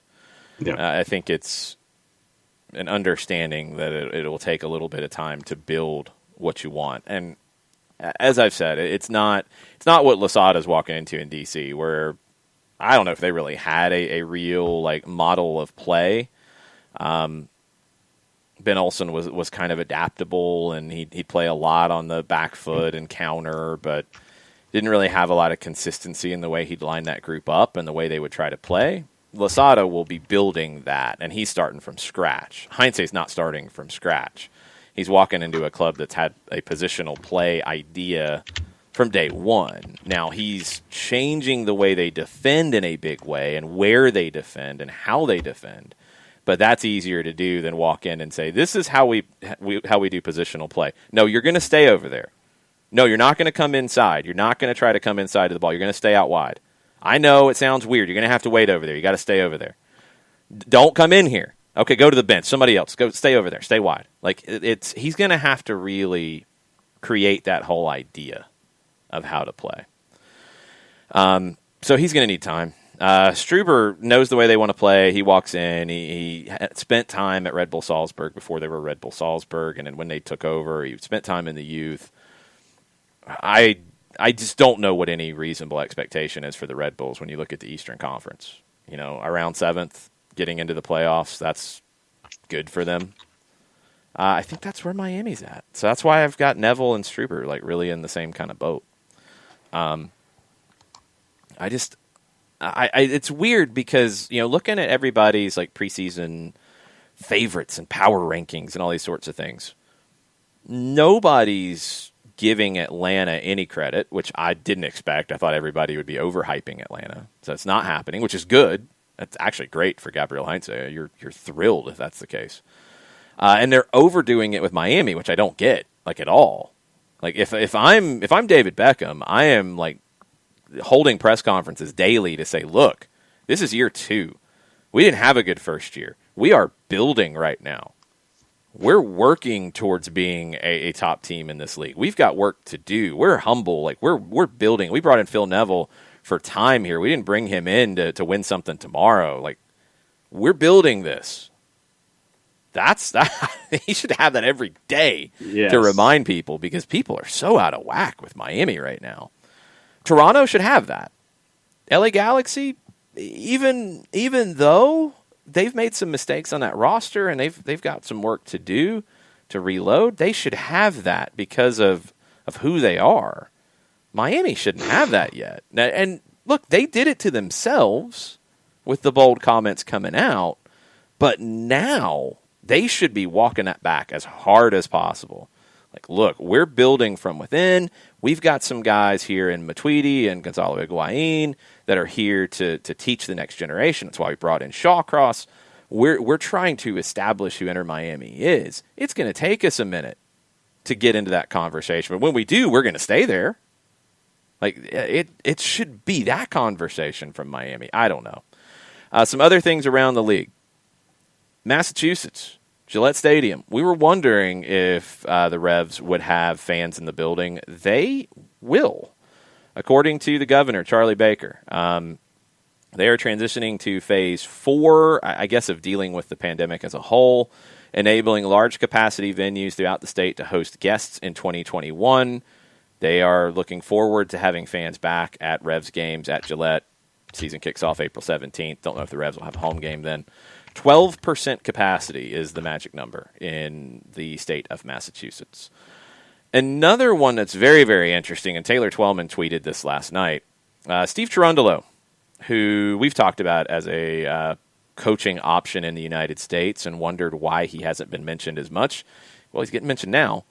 Looks like he's going to join LAFC at the club level, and he will join their coaching staff. And according to Twellman, he would be the head coach in Vegas if the agreement between LAFC and the Las Vegas Lights gets approved by the USL. It's an agreement just because it's basically somebody else operating the team. So it would be like the old Rio Grande Valley setup that they had with the Houston Dynamo, where they're in a different market, but the MLS team is operating the soccer side, and I guess there are sign-offs that need to be had there because it's not a second team, which has, I guess, some different restrictions and regulations. It's not that. So, but it kind of is. So they've got to get all this approved. I would assume that it does. I mean, they're going to dot the I's and cross the T's and get this thing done. So if Cherundolo is with LAFC but then goes over to coach the second team, he's essentially the reserve manager. I could see him being groomed to replace Bob Bradley in a few years. Get that man in the Hall of Fame. Well, also that. I mean, that's just a no-brainer for sure. I'm with Bernd. I think Cherundolo will be a very good coach. He needs time. He needs experience. This is a good spot for him because it's experience, but it's not with the brightest of spotlights. If he stumbles a little bit, it's okay. You're developing talent. You know, results are not the expectation right now. He's leaning into, I think, where his limited experience is right now in identifying and developing young talent. He'll learn how to win games. He'll get to that point. Coco says Cherundolo could have been interesting in Montreal. They need somebody established. It wouldn't have been the right fit there. Cherundolo needs time to grow. I think they need one of two things, and it looks like they're going to go to the latter. They need somebody who's established and can win and has won, or they need a big name. And look, they went to the big name with Thierry Henry, and you know, I wonder what it would have been like if there had been fans in the stands in Montreal this past year. Would people have turned out to watch Thierry Henry walk back and forth in the technical area? I don't think people go to watch the coach, but some people feel otherwise. We'll never know. Are they going to go down that road again? Gabriel Batistuta's name has come up. It came up about an unnamed MLS job, and then it kind of disappeared because there wasn't a job open. Then the Henry stuff with Bournemouth started being whispered. Then Henry leaves, and now it's like, well, wait a minute. Maybe that thing about Batistuta is actually legit. Montreal kind of said they didn't want to deal with this until it was final, which makes me think that they knew this was a strong possibility. Even not him going to Bournemouth, but him walking away. Yeah. Thierry Henry. So they have an idea of what direction they want to go in. They just haven't done anything to do that yet. At least that's what they've said. What they say and what they've done maybe is not true. Maybe they have had a conversation. Maybe Batistuta is that guy. Would he come in and be successful? We have no way to know because he doesn't have the experience. So there's just no way to know it. But it feels like Montreal's going down that road rather than going to get an established person who has won things but maybe isn't as big of a name. I would go to the former. They're going to the latter. What do you think? Let's just say, what would it be like to have a Batistuta in MLS from your thought pattern? What would it be like to have that kind of a presence here? He was a great player. He's not playing anymore. So, I mean, yay? Like, I don't know what you want me to say. Like, I don't understand the idea of, wow, he was a great player and scored a bunch of goals, and now he's going to have a clipboard and a hat on. Yay! I don't care. Can he coach? Is he a good manager? Is he going to win things as a manager? That's all that matters. The celebrity of him as a player doesn't do anything for his coaching. So what would it be like? He'd be a coach. And he might not be a good one. He might be a good one. I don't know. No way to know yet. I don't get it. Like, Gabriel Heinze's not that. Gabriel Heinze's, to a small extent because it's limited experience, but he's proven himself. Yeah, there's a resume there for Heinze. He's coached. Yeah, he won a second division. He got third in the Argentine league. He helped get a team into the Copa Libertadores now in Vélez. Like, he's done some things. Batistuta hasn't. So, yay that he would be in the league. But the reason there would be any yay about it, he's not doing anymore. He's not Batigol anymore. So, I don't care. And I'm not being harsh. Like, as a celebrity, I guess it's good. But as a coach, there's different expectations. Like, David Beckham as a celebrity is a completely different conversation because he's an owner. And now maybe he's overseeing the sporting department, that kind of stuff. Okay, that increases the expectation. We got to see what he does. But the coach is a whole different conversation. So they should go get somebody who's coached before. Montreal needs somebody who can do that. I mean, Thierry Henry had coaching experience. So I'm just very skeptical. I mean, for me, Vieira would have been the guy at the top of my list to bring him in because of his MLS experience. And if it's something that's this close to training camp, you have someone who at least has some kind of a knowledge base for the league, and he can kind of hit the ground running there. Yeah, that's an idea. That knowledge base of the league's changed. I don't think that really does it. But the experience would be good from a guy like Vieira, and he could pick up the knowledge base in the league. He's got time. It's going to be really hard if they throw Batistuta into it like this. They're going to have to hire a top assistant who can kind of run things while Batistuta figures it out.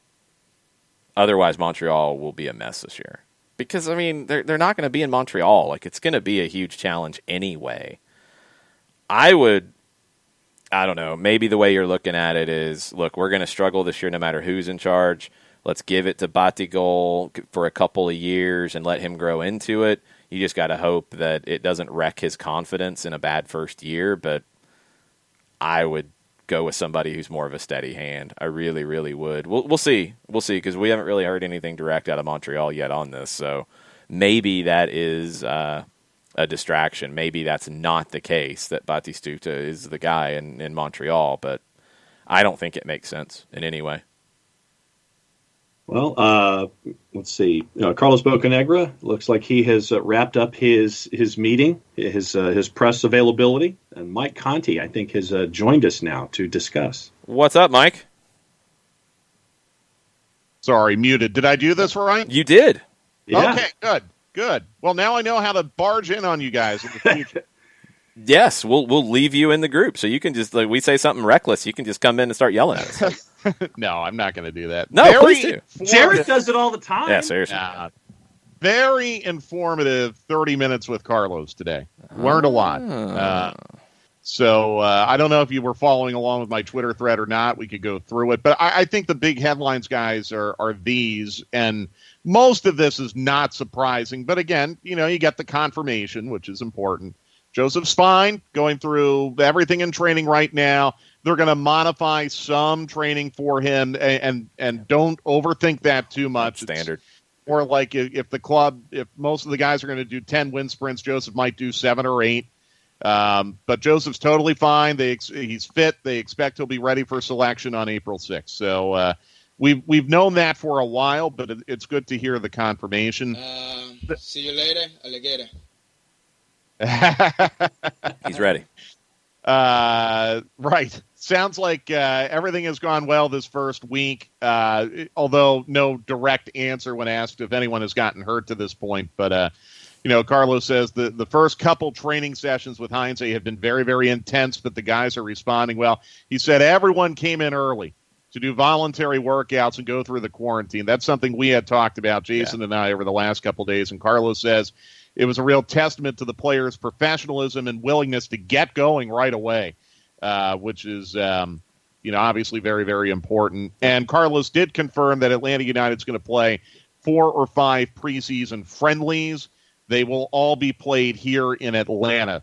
Atlanta United does not want to leave the region right now, due to quarantines. They have a pretty big bubble right now in Marietta, which includes the USL team and some academy guys training with the first team at this moment.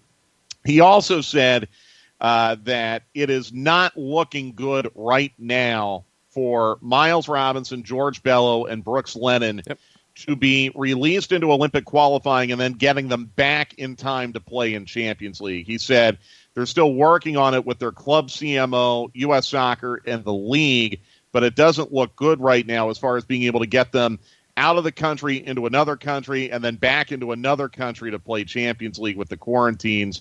That was in response to a question as to whether or not those 3 will be released for Olympic qualifying. It sounds like that does not look very good right now. Yeah, but it doesn't make sense. I mean, it is a qualifying tournament. You need these guys for CONCACAF.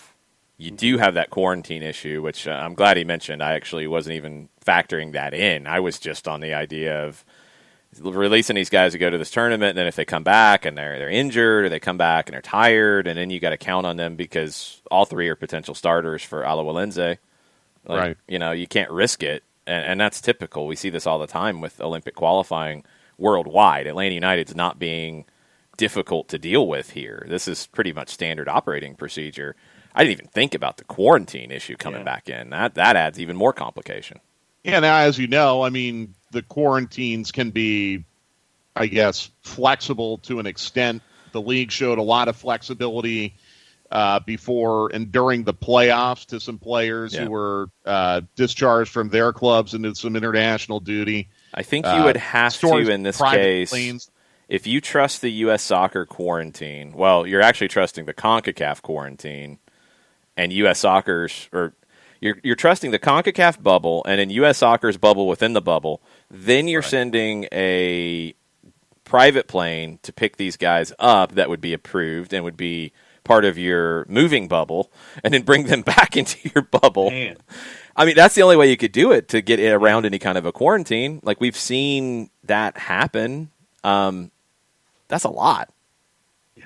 Yeah, it's a lot of moving parts to try to make sure that players can be in 2 places at one time. But, Carlos also pointed out that there's a lot of international competitions this year. There's going to be schedule congestion in MLS. They really like the depth that they have right now, which is something obviously you'd expect Carlos to say. Yeah. He said, I'm quoting him here, "We feel good about the depth and the different qualities and skill sets that our players have in the midfield." He got a lot of questions about Sosa and Ibarra. And actually, guys, it just occurs to me now, I think I can just play you what he said. Because you're hearing me, and I'm coming out of my mixer. Yes. Would you like me to play some Carlos sound bites? Would that enhance the program? We would love that, Mike. All right. Absolutely.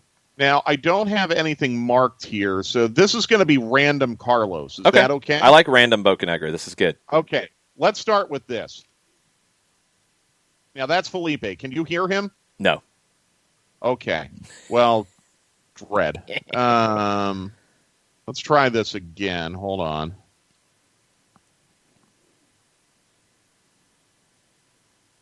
Can you hear that? Nope. Well, apparently I can't play sound bites then. Sorry, guys. Mateo doesn't work at Mike's place. Sorry. Yeah, my bad. Sorry. No, guys. no, Well, it's all good. I mean, the transcription's basically in my Twitter timeline right now. There was nothing, too terribly earth-shattering that came out of this today. It was informative, but nothing too terribly earth-shattering. By the way, the USL MLS, can players go up and down right now? Carlos says they don't have final word on that. Yeah. He said he assumes there will be a quarantine or a protocol period. Yeah. That obviously is going to be pretty critical because you have a lot of, you got guys like Jackson Conway, Efrain Morales, Tyler George Campbell. Campbell is a great cut. Well, right now you really only have two center backs with MLS experience. And he would not directly confirm the reports about Giannetti other than to say they're looking to add one or two more players. Right. I think we know who the two players would potentially be. Yeah. He did not confirm it, but I think wink, wink, nudge, nudge, the three of us know who they are. Yeah, I mean, people are saying like they're surprised to hear that. I mean, Giannetti and Novo are the two that those are the two. Yeah, there's nobody else that's out there. So I don't think there's any drama to it. It's just they're not Atlanta players yet, so he can't speak on it. Right. Said roster compliance date is April 17th. That's usually what it is standard. In MLS. It's usually the first day of the season or the day before. Because he was asked, the guys that they have signed recently, are these the quote-unquote young money players, part of the U22 initiative? And Carlos said, we have until April 17th to figure all of that out. Yeah, international slots too, yeah. Yeah, exactly. I would assume that would also include the international slots. And that's something I think we talked about on Wednesday where, if you have to, you might be able to make a trade with someone. You have a trading partner up in Columbus that has, 4 or 5 international slots. I went through 2 teams. Like Columbus had 5 and NYC had 4, I think. Right. I mean, that's 9 sitting there open at the moment. So yeah, you can find slots. There'll be a solution found somewhere. Yes, there could be some green cards coming, maybe. But there was a question, and I don't actually know the process with this. I don't know if green cards are still paused or if they were actually truly paused before or if they are now open again and they're processing green cards. I'm not sure that aspect of immigration and what's changed yet with the new president. So I don't know if that's going to slow anything down, but I guess there's always a possibility of it. Visas did come through slightly slower last year than normal, even late in the year, but not obscenely slower. I mean, they were still happening for athletes, so I don't think that'll be the issue. I think it's just, are they eligible to get their green card? Is it time? Are they going to get it or not? Right. Let's assume they are not. Let's just make that assumption. Yeah. You're still going to be okay. Absolutely. You'll be able to find an international slot somewhere for something. Remember, Atlanta United, with all the trades they've made this offseason, are up to $600,000 to the good in newly acquired allocation money. What do you think, Jason? What would the going rate be? 150 at the most? Yeah, it seems like it's between 150 and 2 generally. Yeah. So they can pull that off. Yeah. You could trade draft picks as well. Like you've got a lot of flexibility with that. We've seen first-round draft picks pull international slots as well. And with what you're starting to develop out of the academy, you saw it this year. They traded out of the first round. You could trade next year's first-round pick if you wanted to, potentially, with a little bit of allocation money or whatever, get an international slot. It's all doable. Yeah, no exactly. concern. So that's pretty much the summation of it. Work continues in Marietta, and like I said, we're going to get 4 or 5 preseason friendlies, according to Carlos. Someone with Georgia Revolution has been tweeting at me saying that they may be one of the friendlies. I don't know if that's a joke or if that's serious. I believe that would be a joke. They are trying to line up local and regional teams to play. Yeah, that would probably be that'd probably be for the twos because you're talking about an NPSL team that wouldn't have their full complement because guys are still in college. Like they normally pull the college players in the summer. They do have a local team. And some of these other teams do, where they have a local team that plays in local leagues, and Georgia Revolution does. But I would assume that would be for the twos more than anything. Yeah. And the twos will have some games too, and you got to get them ready as well. But we know that they're not going to be. They're going to try to line up regional opponents, and it sure sounds like they're not leaving Atlanta. So it sounds like they're not going to be a part of what's going on in Orlando. that I know Chicago Fire is involved with. It certainly sounds like they aren't going to Tucson. It sounds like, based on Carlos's comments, that the first time they leave town is going to be to go to Agua Walense, which is not totally uncommon. Yeah, I had heard some whispers that they might leave town, but not far. Like, it's all regional opponents, but they might not all be in the metro area. I don't know if that's going to become true or not, but it's the teams that we've talked about that are the ones that would make sense are in the area. I mean, you don't have to go far. You know, like if you played Chattanooga Red Wolves, for example, from the training ground, it's an hour and a half? Yeah, to go play at their venue, and you're at your training ground, your bubble, you're in a bus, you go, you play, you're going to go into a locker room that you've probably already sent somebody up there to make sure is good to go. You walk in, you change, you go play, you get back on the bus, you go home. Like you're still bubbled, Greenville not far, Birmingham not far, Tormenta not far. Like those are all real quick little day trips if that's what you got to do. Yep. So you're good. Yeah. You got plenty of options. So what's it like to actually hear folks talking about spring training for soccer, Mike? Yeah, it's nice. Feels like it's been forever. And then, I got all excited that, oh, great. We're finally having a media availability about training camp today. And team's been in training camp for a couple days. And this is great. We're getting close. And then I just saw the MLS tweet. MLS is 50 days away. I'm like, oh, my God. Really? 50? I can't wait that long. Well, but MLS is 50 days away. We got CONCACAF Champions League before that, man. Okay. CONCACAF Champions League is 45 days away. That's still a long time. Yeah, it is what it is. But look, if this is what they have to do to get as close to a full season as possible with as many fans as possible, it's absolutely worth the wait. Do it. Absolutely worth it. I don't mind it. But, I mean, it's a little bittersweet because this time last year we were all driving to Nashville. Yeah. I mean, this time, it wasn't quite 1 year ago today. Almost. It was February 28th was the Friday when we were all driving up to Nashville. We did stoppage time from that, what were they called? Tailgate Brewery up on Music Row. Yeah. And you're walking around Nashville that night. You're seeing people wearing red, black, and gold left and right. And, that was 1 year ago. And, man, a lot's changed in a year. It's a little bit bittersweet to think about. But, again, I think the good news is we're getting really, really close to having a much more ordinary 2021 season compared to the 2020 season, and I'm fully on board for that. Getting closer. Anything surprising from Bocanegra today? Anything jump out to you? No, not a single thing I can think of.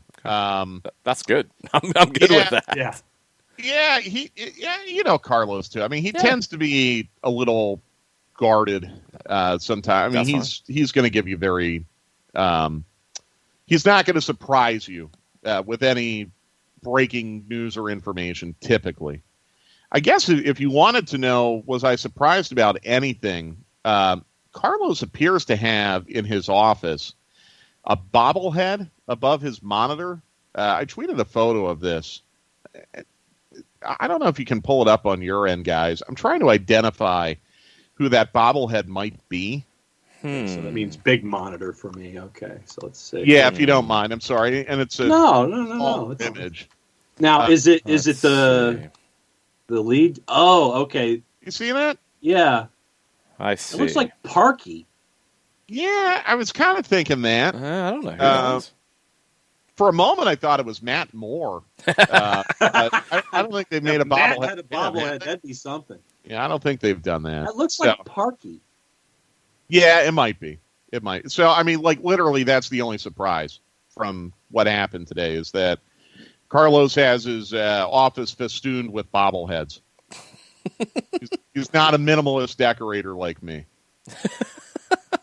I'm trying to pull it up for people on the Twitch pitch to see if they can identify it, because I'm not quite sure who that is. It could be, I mean, look, it could be Brad Guzan with hair. It could be anyone. It could be Carlos. Could be Carlos. It absolutely could be Carlos. Here you go on Twitch for folks watching. See if you can tell who that bobblehead is up in the upper left corner, because I am not sure who that is. Yeah, I am. I'm stumped as well.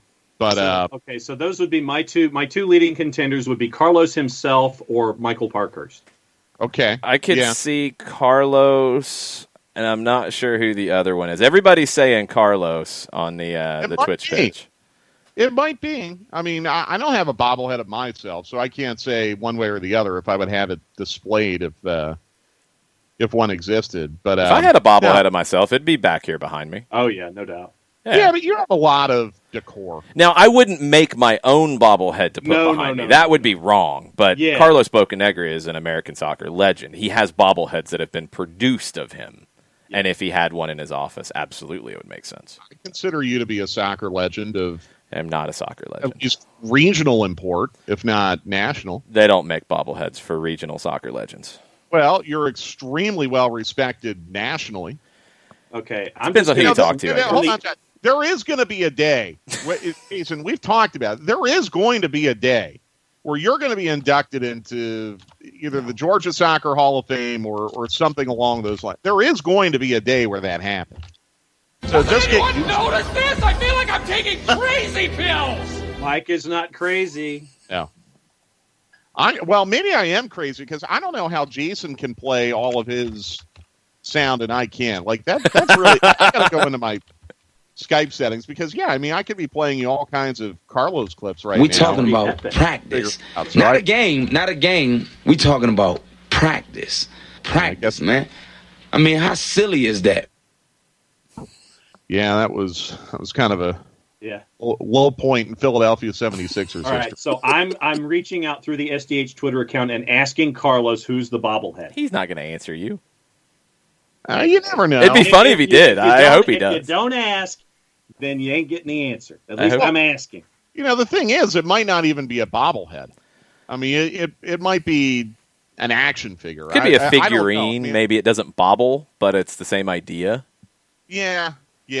I don't. It's just kind of creepy, right? Like it's almost like someone is peering over the monitor to eavesdrop on whatever Carlos is doing. I've got All a right, John Harkes I- bobblehead back here, and I don't feel like John's creeping on me or anything. No. Not suggesting that at all. I'm just saying in the photo I tweeted, it does look a little odd. because the angle's It's like funny. you have this overseer looking Yeah. over. You have this overseer with Carlos, making sure that Carlos is doing what he's supposed to, and it's a bobblehead or a figurine that's just kind of keeping an eye on Carlos. Is it an elf on the shelf? Is it a Don Garber bobblehead? Those are questions that have come up. All right. Well, like I said, I've laid it out there for Carlos, and he can feel compelled to answer on his Twitter account. Yeah. That's yeah, funny. Don Garber bobblehead. That would be looking over and overseeing everything. Right. You know, True. I do want to say one thing, like not in the surprising realm, but I thought Carlos had a really, really good comment at the end when he was talking about how the league has evolved and kind of the first step was to get teams to evolve. And now you're seeing like the individual players, the quality of player has really evolved. And he says the next frontier for that evolution within MLS clubs is front office. Yeah. And this is in a response to Paul McDonough returning to Atlanta United. I thought Carlos made a very accurate point that, you know, to be competitive in this league now, you need to have a top-flight front office. Mhm. That this is the next evolution now, that the player quality has gotten to a point where that is settled and secure in this league, and now it comes down to having a solid front office, and that Paul McDonough hopefully will help solidify the front office. And I thought the other thing that was maybe a tad revealing is that Carlos said with Paul back now, you know, Paul is so good and so clever with dealing with the salary cap, negotiating contracts, doing a lot of the numbers things, that this is going to free up Carlos to watch more soccer, which I thought was interesting. That Carlos said that having Paul back will allow him to work more with the scouting side, to observe more, to digest more soccer. I mean, look, there's a lot of soccer just within the fences at Marietta that you have to watch and consume, whether it be the first team, the second team, the academy kids, all of that. Forget all the other scouting. And Carlos had pointed out in making this point about how the front offices need to evolve, that Atlanta United has a really complementary front office now, where you have Carlos who can really deal with the scouting side of things. You have Paul, who can deal with the numbers, and you have Darren, who can deal with the business side of things and everything else. Just thought that was an interesting comment. Well, and then, Mike, you mentioned front offices, and because of where the American soccer player is and where the MLS player is now in the world theater of playing, it's not just a domestic league where you're seeing young talent being shipped to Europe now. You have to be cognizant of the entire landscape around you. This has to be a three-dimensional gig now. It's not just focusing on what's going on inside your own borders. Absolutely right. Absolutely, especially as MLS evolves into the selling league that it is right now. So you're 100% right. And the thing that continues to stand out to me about Atlanta United, whether they had a great season or a not so great season, is this club really does everything they possibly can to give themselves the greatest competitive advantage possible going into a season, going into a match. And I know it didn't work out last year, but I still feel very strongly that Atlanta United being the first team back from the pandemic onto a training ground was a really, really strong endorsement of Atlanta United working every angle possible to get back safely within the rules and not waste time. And it really stands out to me that you had, and it sounds like it was unanimous participation, the team back a week before they had to report, to go through the quarantine period, to go through individual training. So on day one, February 24th, they could hit the ground running with a new coach and a new system and get into some intense training right away. Not every club in MLS can boast that they have a group that's going to come back a week early and do their individual workouts through quarantine and be ready to run on day one. Not every club can say that. So I think it's a really strong statement about the ambition of Atlanta United and its players to not have what happened last year happen ever again. But, I heard Jason on the radio yesterday say there's no reason to think that Atlanta United can't be a top 4 team in the East this year. Mm-hmm. These are the things you have to do to get into that discussion, and they're doing it. Yeah, I'll go a step further on what Carlos said about the front office. I think I'll include the technical staffs on this, and you're starting to see teams that are doing more in this regard. Atlanta's one of them, obviously. How many assistant coaches did they announce joining Gabriel Heinze's staff? 4 or 5, I think. Yeah, it might have even been like 5 or 6. Yeah. DC, for example, and Hernan Losada's staff, 3 total. Right. In addition to Losada, they have him bringing 1 assistant, only 1.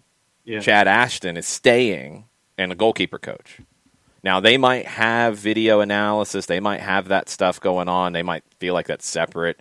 Atlanta, it's included in everything. That's one area. The front office build out, you see some front offices in this league that are small. Like, that's where the top clubs separate themselves, because it is an investment. To hire a new person, to add another job, you're spending more money. And you see these differences with some clubs that are, no, the manager's going to have to do extra things. No, the GM's going to have to do these extra things. To go back and add somebody like Paul McDonough to give Carlos, your overall soccer director, more time to just engross himself in the game. Mm-hmm. That's where you get better. And that's where he's able to spend some time studying the academy that he wouldn't have had last year. That's where he's able to spend some time studying the latest young talent coming out of Argentina. That's where he's able to build relationships with clubs in Argentina and other countries. It's that next level thinking. Like, think about it in any job you've had. When you are just running to keep the doors open, to do all the basics of your job responsibilities, you can't plan to be better. Like, you can't be strategic. When you're able to free yourself up and do some real strategic planning and strategic thinking, everything turns out to be better, right? 100%. And that's what you've done here by investing. And that's a credit to the ownership, and it's a credit to the plan of, not having to have Darren and Carlos do everything. And look, maybe some in some clubs and some people, they want all that control, and I get it. It's not the case here. You want a team. and you want a team that's going to build. Yeah, and I hope people realize, and I think most of our listeners do, that what we have here in Atlanta is not extremely common in MLS. It's becoming more common, fortunately, but it's not extremely common.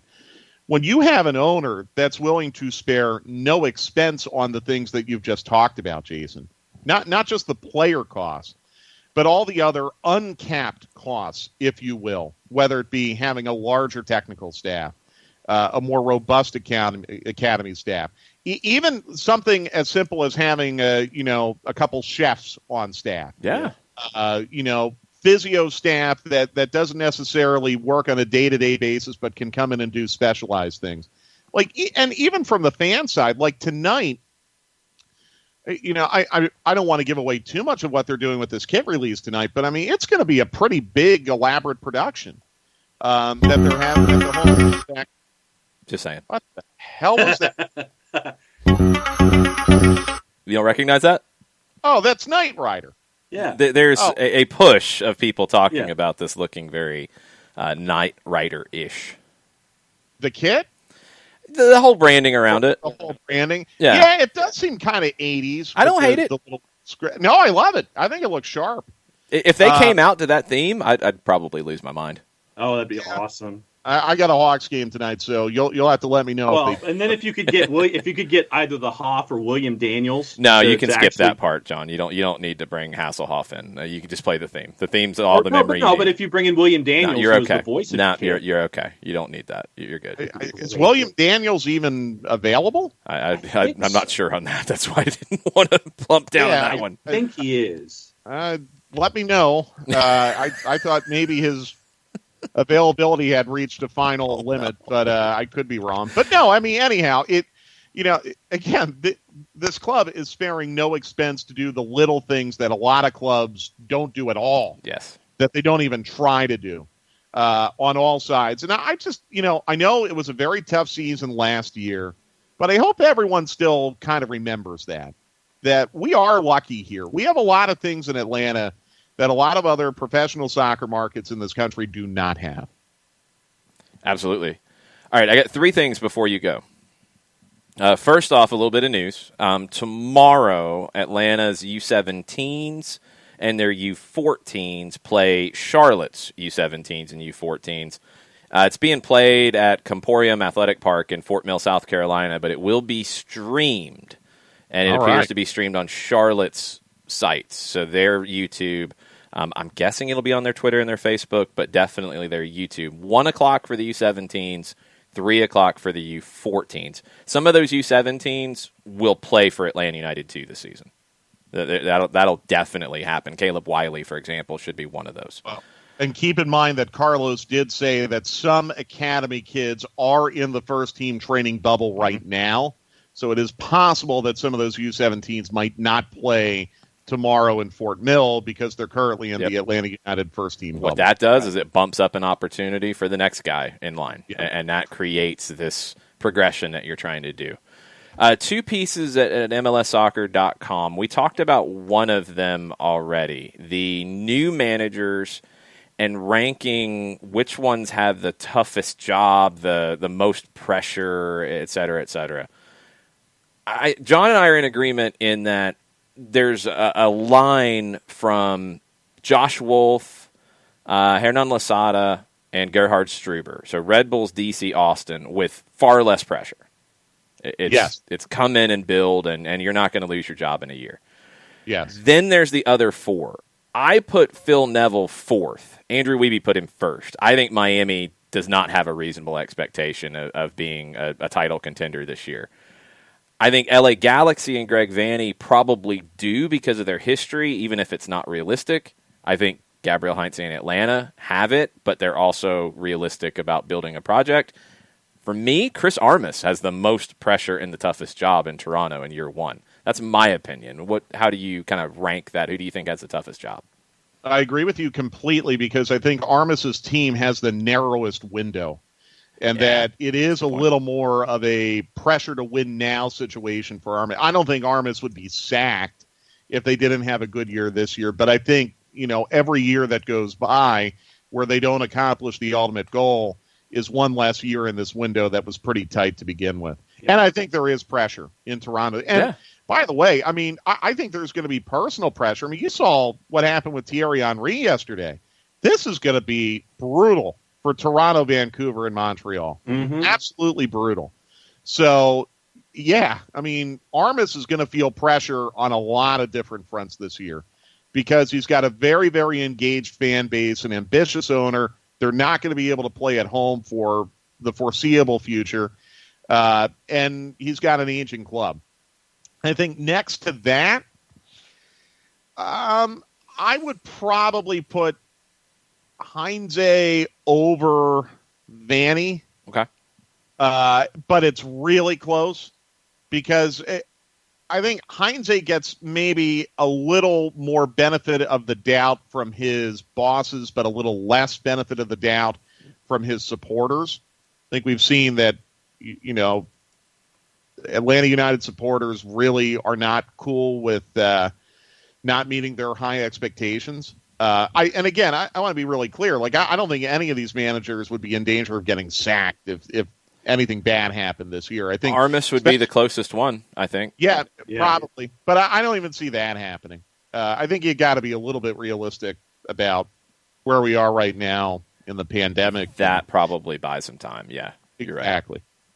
So, yeah, I mean, maybe Heinze and Vanny 2A, 2B. I could see that flipping either way. I agree with you with Neville. I just don't know what the realistic expectation would be for Miami this year, although we've seen their owner is very impatient. But I think David Beckham would probably give his buddy Phil the benefit of the doubt. Yeah, I got too. And then, probably after that, Struber. Mm-hmm. Probably after that. I think Losada is going to be really good at DC. I really, really do. Maybe. But it's a low bar. Yes. I think they're going to be very fun to watch if they can get him the players that can implement that kind of Bielsa style. And then, Wolf, I mean, he's with an expansion club. Yeah, so, and they're a different one. So, I mean, they're not coming in like Miami did last year with saying a bunch of crazy things that were not realistic. No, and look, I mean, honestly, you saw Nashville take the pragmatic approach into expansion last year, and they had the most success. Mm-hmm. Yeah. So I think that's a good model for Austin to copy, and it feels like they're kind of on the same page. Absolutely. Okay, last one. Top 10 breakout player candidates. Greg Seltzer posted this. No Atlanta players in the top 10 or in the honorable mentions. On the Atlanta side, who is your breakout candidate? There's not really criteria. It's kind of like you know it when you see it. Who's the breakout guy? I think it could be Santiago Sosa, but how does a holding midfielder, flash as a breakout type of player? Yeah. I think that's part of the problem. Mm-hmm. Like, I think Sosa could have a really, really good year, but when you talk about breakout players, often it's players who do the spectacular. They score the spectacular goals, or they have maybe 10 goals out of nowhere when you didn't expect them to score any. Or they have 10 assists when you didn't expect them to have any. For a holding midfielder, it's a little more difficult, I think, to be that kind of flashy player that could stand out. But I think Sosa, and Carlos did say with these quote-unquote young money players today that they're young, they're going to make mistakes, but this is a different profile than what Atlanta United has had before because they're a little bit more unproven, and they're going to have to evolve quickly. Sosa's pedigree looks really good, and I love the film that I've seen on him. So I would probably put Sosa in that discussion. The other one obviously would be Eric Lopez. Yeah. Because I think Lopez is going to have an opportunity to play a lot and play a lot early. But again, kind of like Sosa, not fully proven. Not fully proven yet. Yeah. And I think we're going to have to be a little bit patient there too. Yeah, I mean, Sosa, Ibarra, Lopez, Sosa's got the most experience at the first team level with like 22 games. Lopez is in the like 17 game region now with what he did before here and the CONCACAF match. Ibarra is 11. So, I mean, I think all of them could be breakout stars. I think when you look at how you define it, like I wouldn't put, and it's come up on the Twitch pitch, I wouldn't put Moreno, I wouldn't put Barco in there because of what you spent for them. Yeah. Right. Lopez fits it. I'll go way off the board And I will go with George Campbell because I think he's going to be called upon because Gabriel Heinze likes to play young players. He likes to work with young players because you see your work the fastest, right? You know, if you see George Campbell day one of training camp and you really work with him to do the things you're wanting to do, in a few weeks you're going to see a change. And that's going to be rewarding for him. So when you don't have Miles Robinson or these other guys, I think George Campbell could really push his way into seeing more time than we expect. That's my completely off the board, bold breakout name of the year is George Campbell. Now, that's a good shout because even if the Giannetti thing happens, I think George is probably your number 3 center back right now. Walks, maybe. But I think Campbell could pass him. And that's not a knock on Walks. It's just Campbell's potential so big. Well, and I also think Walks could play elsewhere. True. Absolutely true. Walks could be a left back. There's a lot of different places where Walks is almost your utility defender because he can play anywhere on the back line, and you want him in that role. You don't want him to be dedicated to one or the other. Yeah. But I think Campbell's going to play. I think he could play a lot.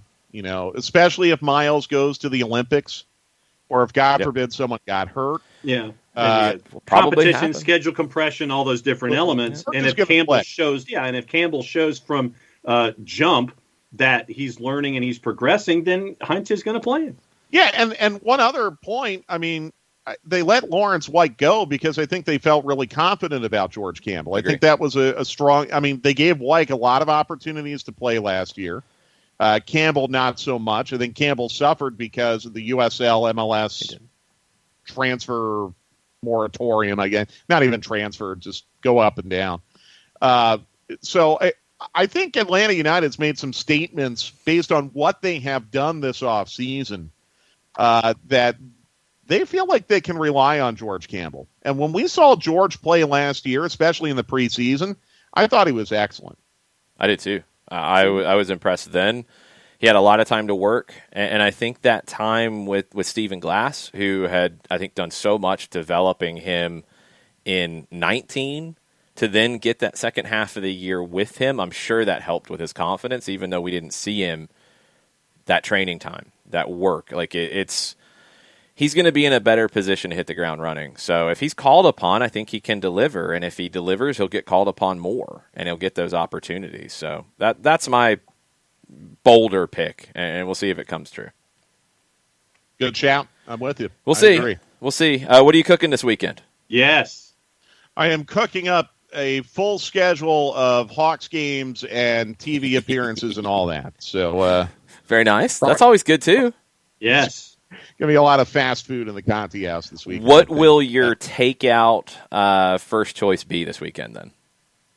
Well, I hate to admit this on the air, but a lot of times when I'm on my way down to Hawks games, I'll hit Wendy's and eat some Wendy's. Nothing wrong with that. No problem that Wendy's Junior Cheeseburger, I'm telling you guys. Yeah, see, I'm a Junior Bacon guy. I'm a double stack guy. Double stack all the way.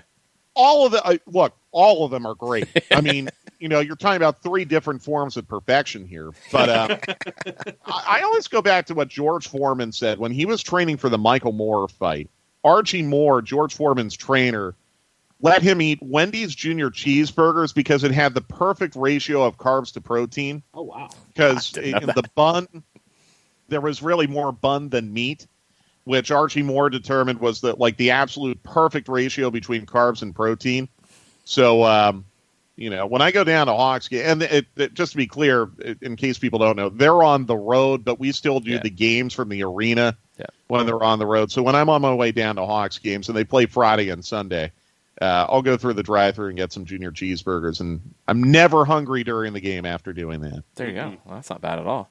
No, sometimes you got to do that. Like great fast food, from some very nice restaurant. There's a time and a place, but sometimes you just need a double stack. Yeah, absolutely. Tomorrow we might grill. To be totally, tomorrow I don't think it's supposed to be sunny, but we're going to try to grill. Okay. And I don't know. We got a pasta maker, and I thought maybe we could make some short rib and use the short rib as a pasta filling, perhaps. So we might go in that direction, but very I'm not interesting. Sure. Okay. I'm intrigued to follow your Twitter this weekend and see what happens. I think we're doing the jambalaya tonight because the weather's supposed to be suboptimal. That's always a good shout. Patty's jambalaya is so good. So good. So you'll eat well. Yes, and thankfully John will have nothing to do with preparing it. Well, you know why it's good? Because it's well seasoned.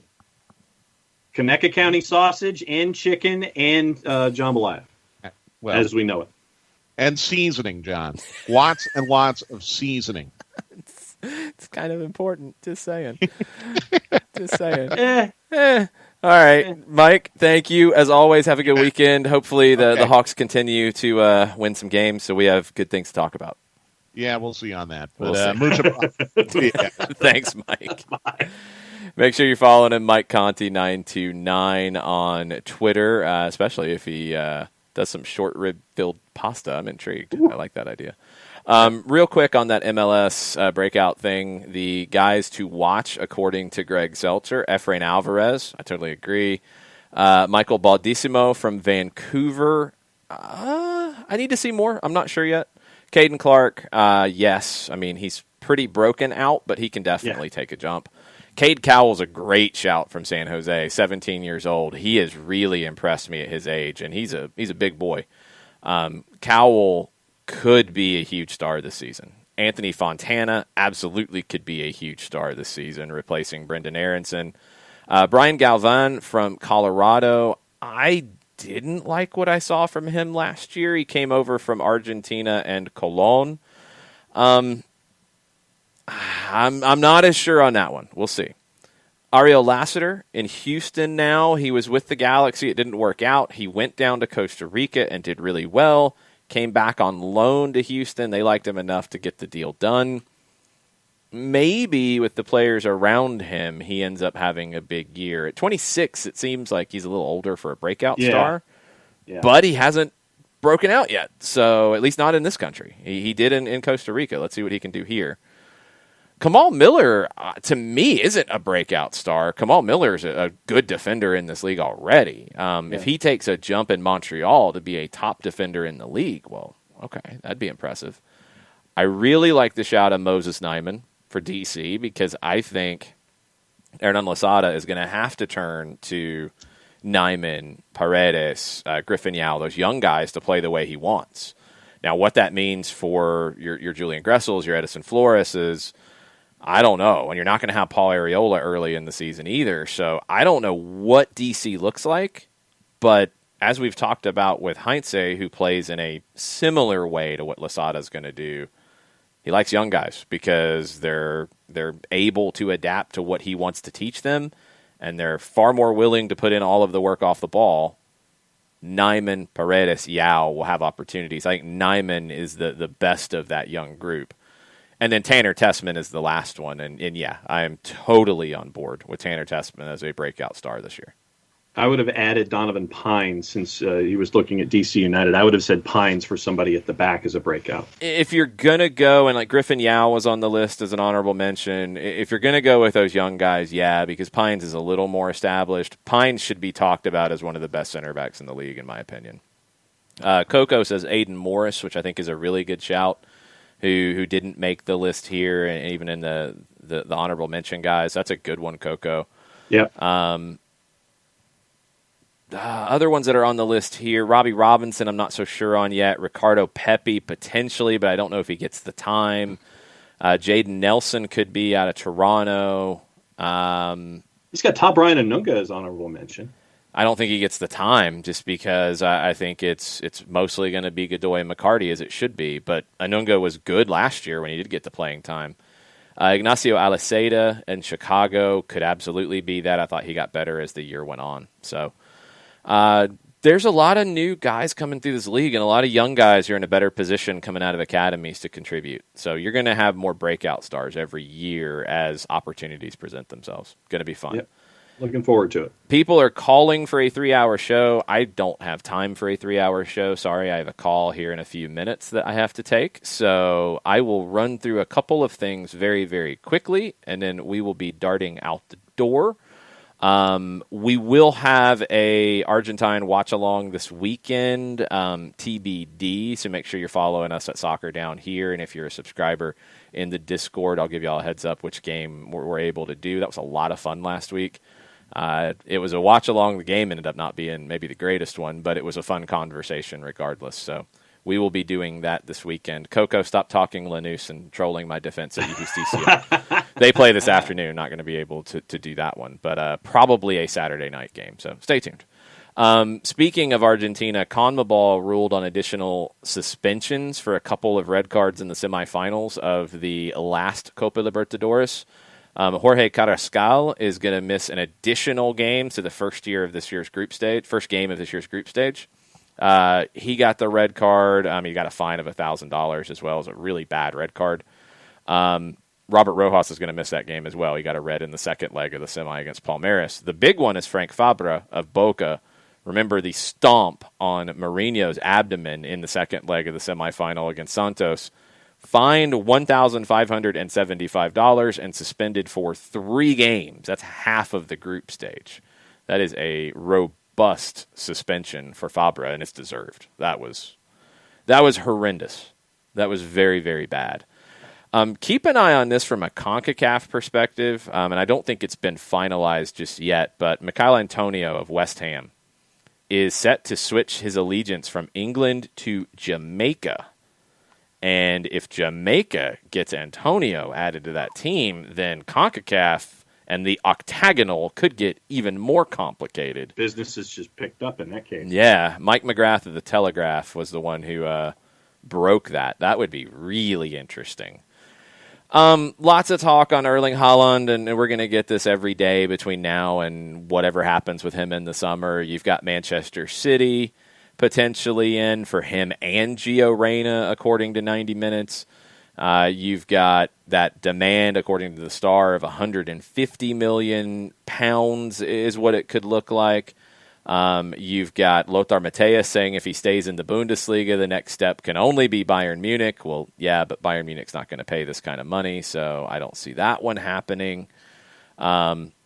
You've got Manchester United's Ole Gunnar Solskjaer being asked about it, and he coached him at Molde, and he says he keeps in touch with him. He's like, yeah, I coached him. It's great to see what he's doing. I keep in touch with him. I can't speak about it because he's not my player, and it's disrespectful to talk too much about it.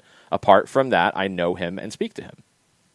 Alarm bells went off like, ding, ding, ding. Yeah. He's going to go to Manchester United. Hey, look, he's talking. Yeah. Well, of course he's talking. There's nothing wrong with that. That's not alarm bells about he's tapping him up. Nobody's saying that, but they're saying, he's going to go to Manchester United because he knows Ole. Mm-hmm. That'd be a nice birthday present. Not going to happen today, though. Nope, Kylian Mbappe and Neymar, deals are not done. Neymar, we thought it was done for his extension at PSG. It's not. Leonardo, the sporting director at PSG, says he's going to get this stuff done quickly. We will reach an outcome imminently. We'll see. This is dragged on, and it's getting more and more complicated. Mentioned Juventus earlier and how maybe things weren't so rosy. They released their financial statement for the first part of the current season, and they confirmed a loss of €113.7 million. 50 million euro in ticket and product sale revenues down. It's no surprise. Ticket sales, product sales, 50 million loss. There's no way around it. You didn't have fans in the stands. You lost a bunch of money. That's where it is. Inter, you got to keep an eye on because Inter had 2 administrators test positive for COVID. Now, this is non-interacting with the team. Sporting director tested positive. The club's lawyer has tested positive. And 1 member of the coaching staff, unnamed, has tested positive. So then that could, players, nothing yet. But keep an eye on Inter. Torino already has a game postponed today, potentially next week's game against Lazio. Barcelona, the presidential race is continuing to heat up. People are putting posters up. They're trashing each other. They're all attacking Florentino Perez of Real Madrid because that's an easy target. Joan Laporta has put up a bunch of posters. He put one up near the Santiago Bernabeu in Madrid that said, "I want to see you again soon." Tony Freixa, who's the third guy in the race of three, he's putting up posters. He has put one up that says, "I will not allow Varentino to control La Liga." Talking trash. He's been belligerent towards referees in radio interviews, and he's taken shots at Real Madrid, which, of course, Barcelona candidates are going to do. He's also attacking Laporta at these. They've had some presidential debates, and Laporta has not participated in them, so I don't know. It's weird. Tony Freixa has also said on local radio that he has an agreement with two top players, an attacker and a defender, to join the club. He announced earlier in the week that he was going to sell 49% of Barcelona corporate, which is separate from the team side, bring in €250 million. That would fund these moves. He also said that any player that wants to win the Ballon d'Or knows that they're only going to win it if they wear Barcelona's shirt. It's a bold statement, Tony Freixa. Mm-hmm. We will see, my friend. Real Madrid, keep an eye on Rafael Varane. We've mentioned him before, that he is not happy. He might be wanting to leave. Well, now Liverpool could be chasing Rafael Varane, the French center back. The Reds have contacted his entourage to express their interest. So keep an eye on that one. That would actually be a good pickup for Liverpool. That would be a very good pickup. They need somebody for next year. They might need somebody right now, but they can't get them. Jordan Henderson out for up to 10 weeks. Had to have surgery after the groin injury he suffered against Everton. Very, very bad. Thomas Tuchel has spoken about the whole incident with Callum Hudson-Odoi. He explained how everything happened. He explained what they did afterwards. There's a piece at football.london about this. He was very clear in saying, look, I knew what I was going to do. I knew how important it was. I knew what it could cause. I was out in front of it. Tuchel said they spoke to Hudson-Odoi in front of the whole group. He explained his reasons for subbing him in and then subbing him out. And everything went fine. And they're back to normal. That's coming from Tuchel, and it appears to be fine. It was the right way to handle it. If you're going to make that kind of a bold move, you got to be ready to deal. Sounds like he was ready to deal. Christian Pulisic could be headed back to Bayern Munich, or headed back to Germany to go to Bayern Munich. It could be a sale as well, according to NBC Sports. That might be wishful thinking, maybe, just saying.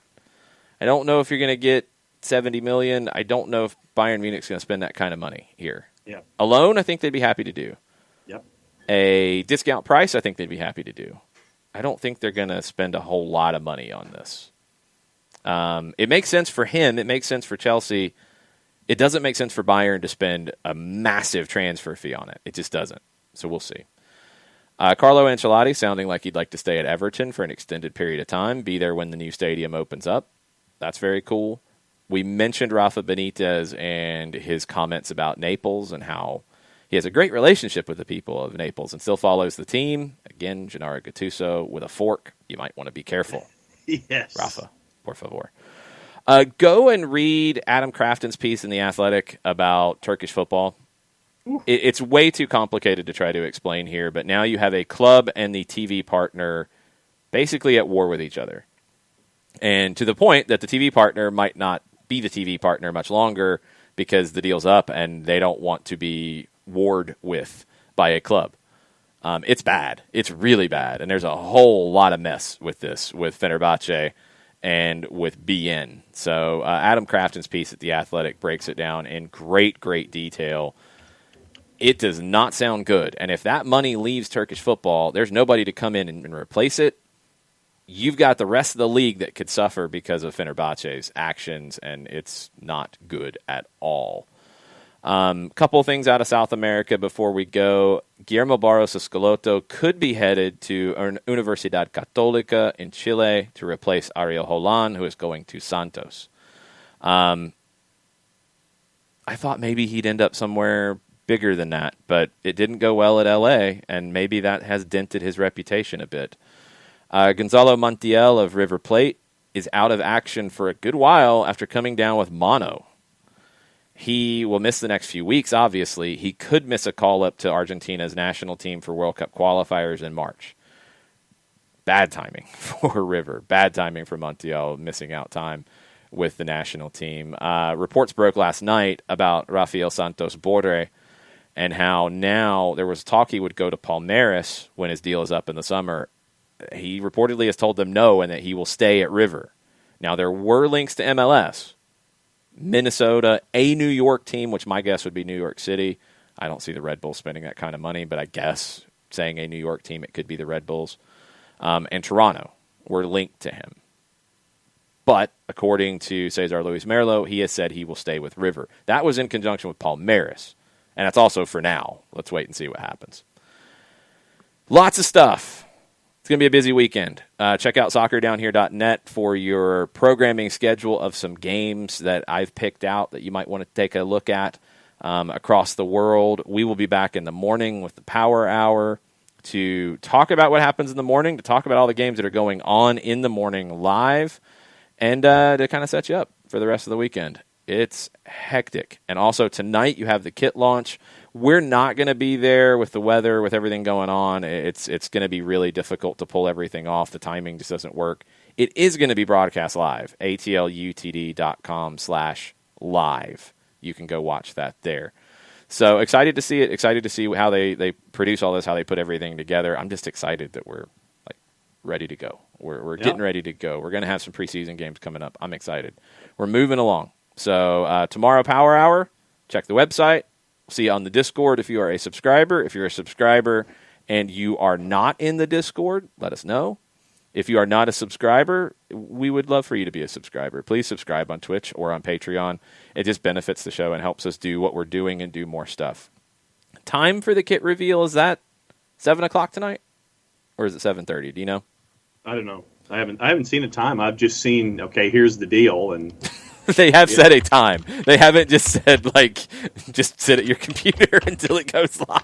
Sit at your computer. It's 7:30. Thank you. Thank you, Fender. Thank you, Jordan. Thanks, everybody. Or just sit at your computer and wait and see what pops up. Yeah, just like me. Just sit here and wait for it Just to sit happen. there and just wait. We'll be back later. Y'all have a good rest of the day. Mucho platio. Mucho platio.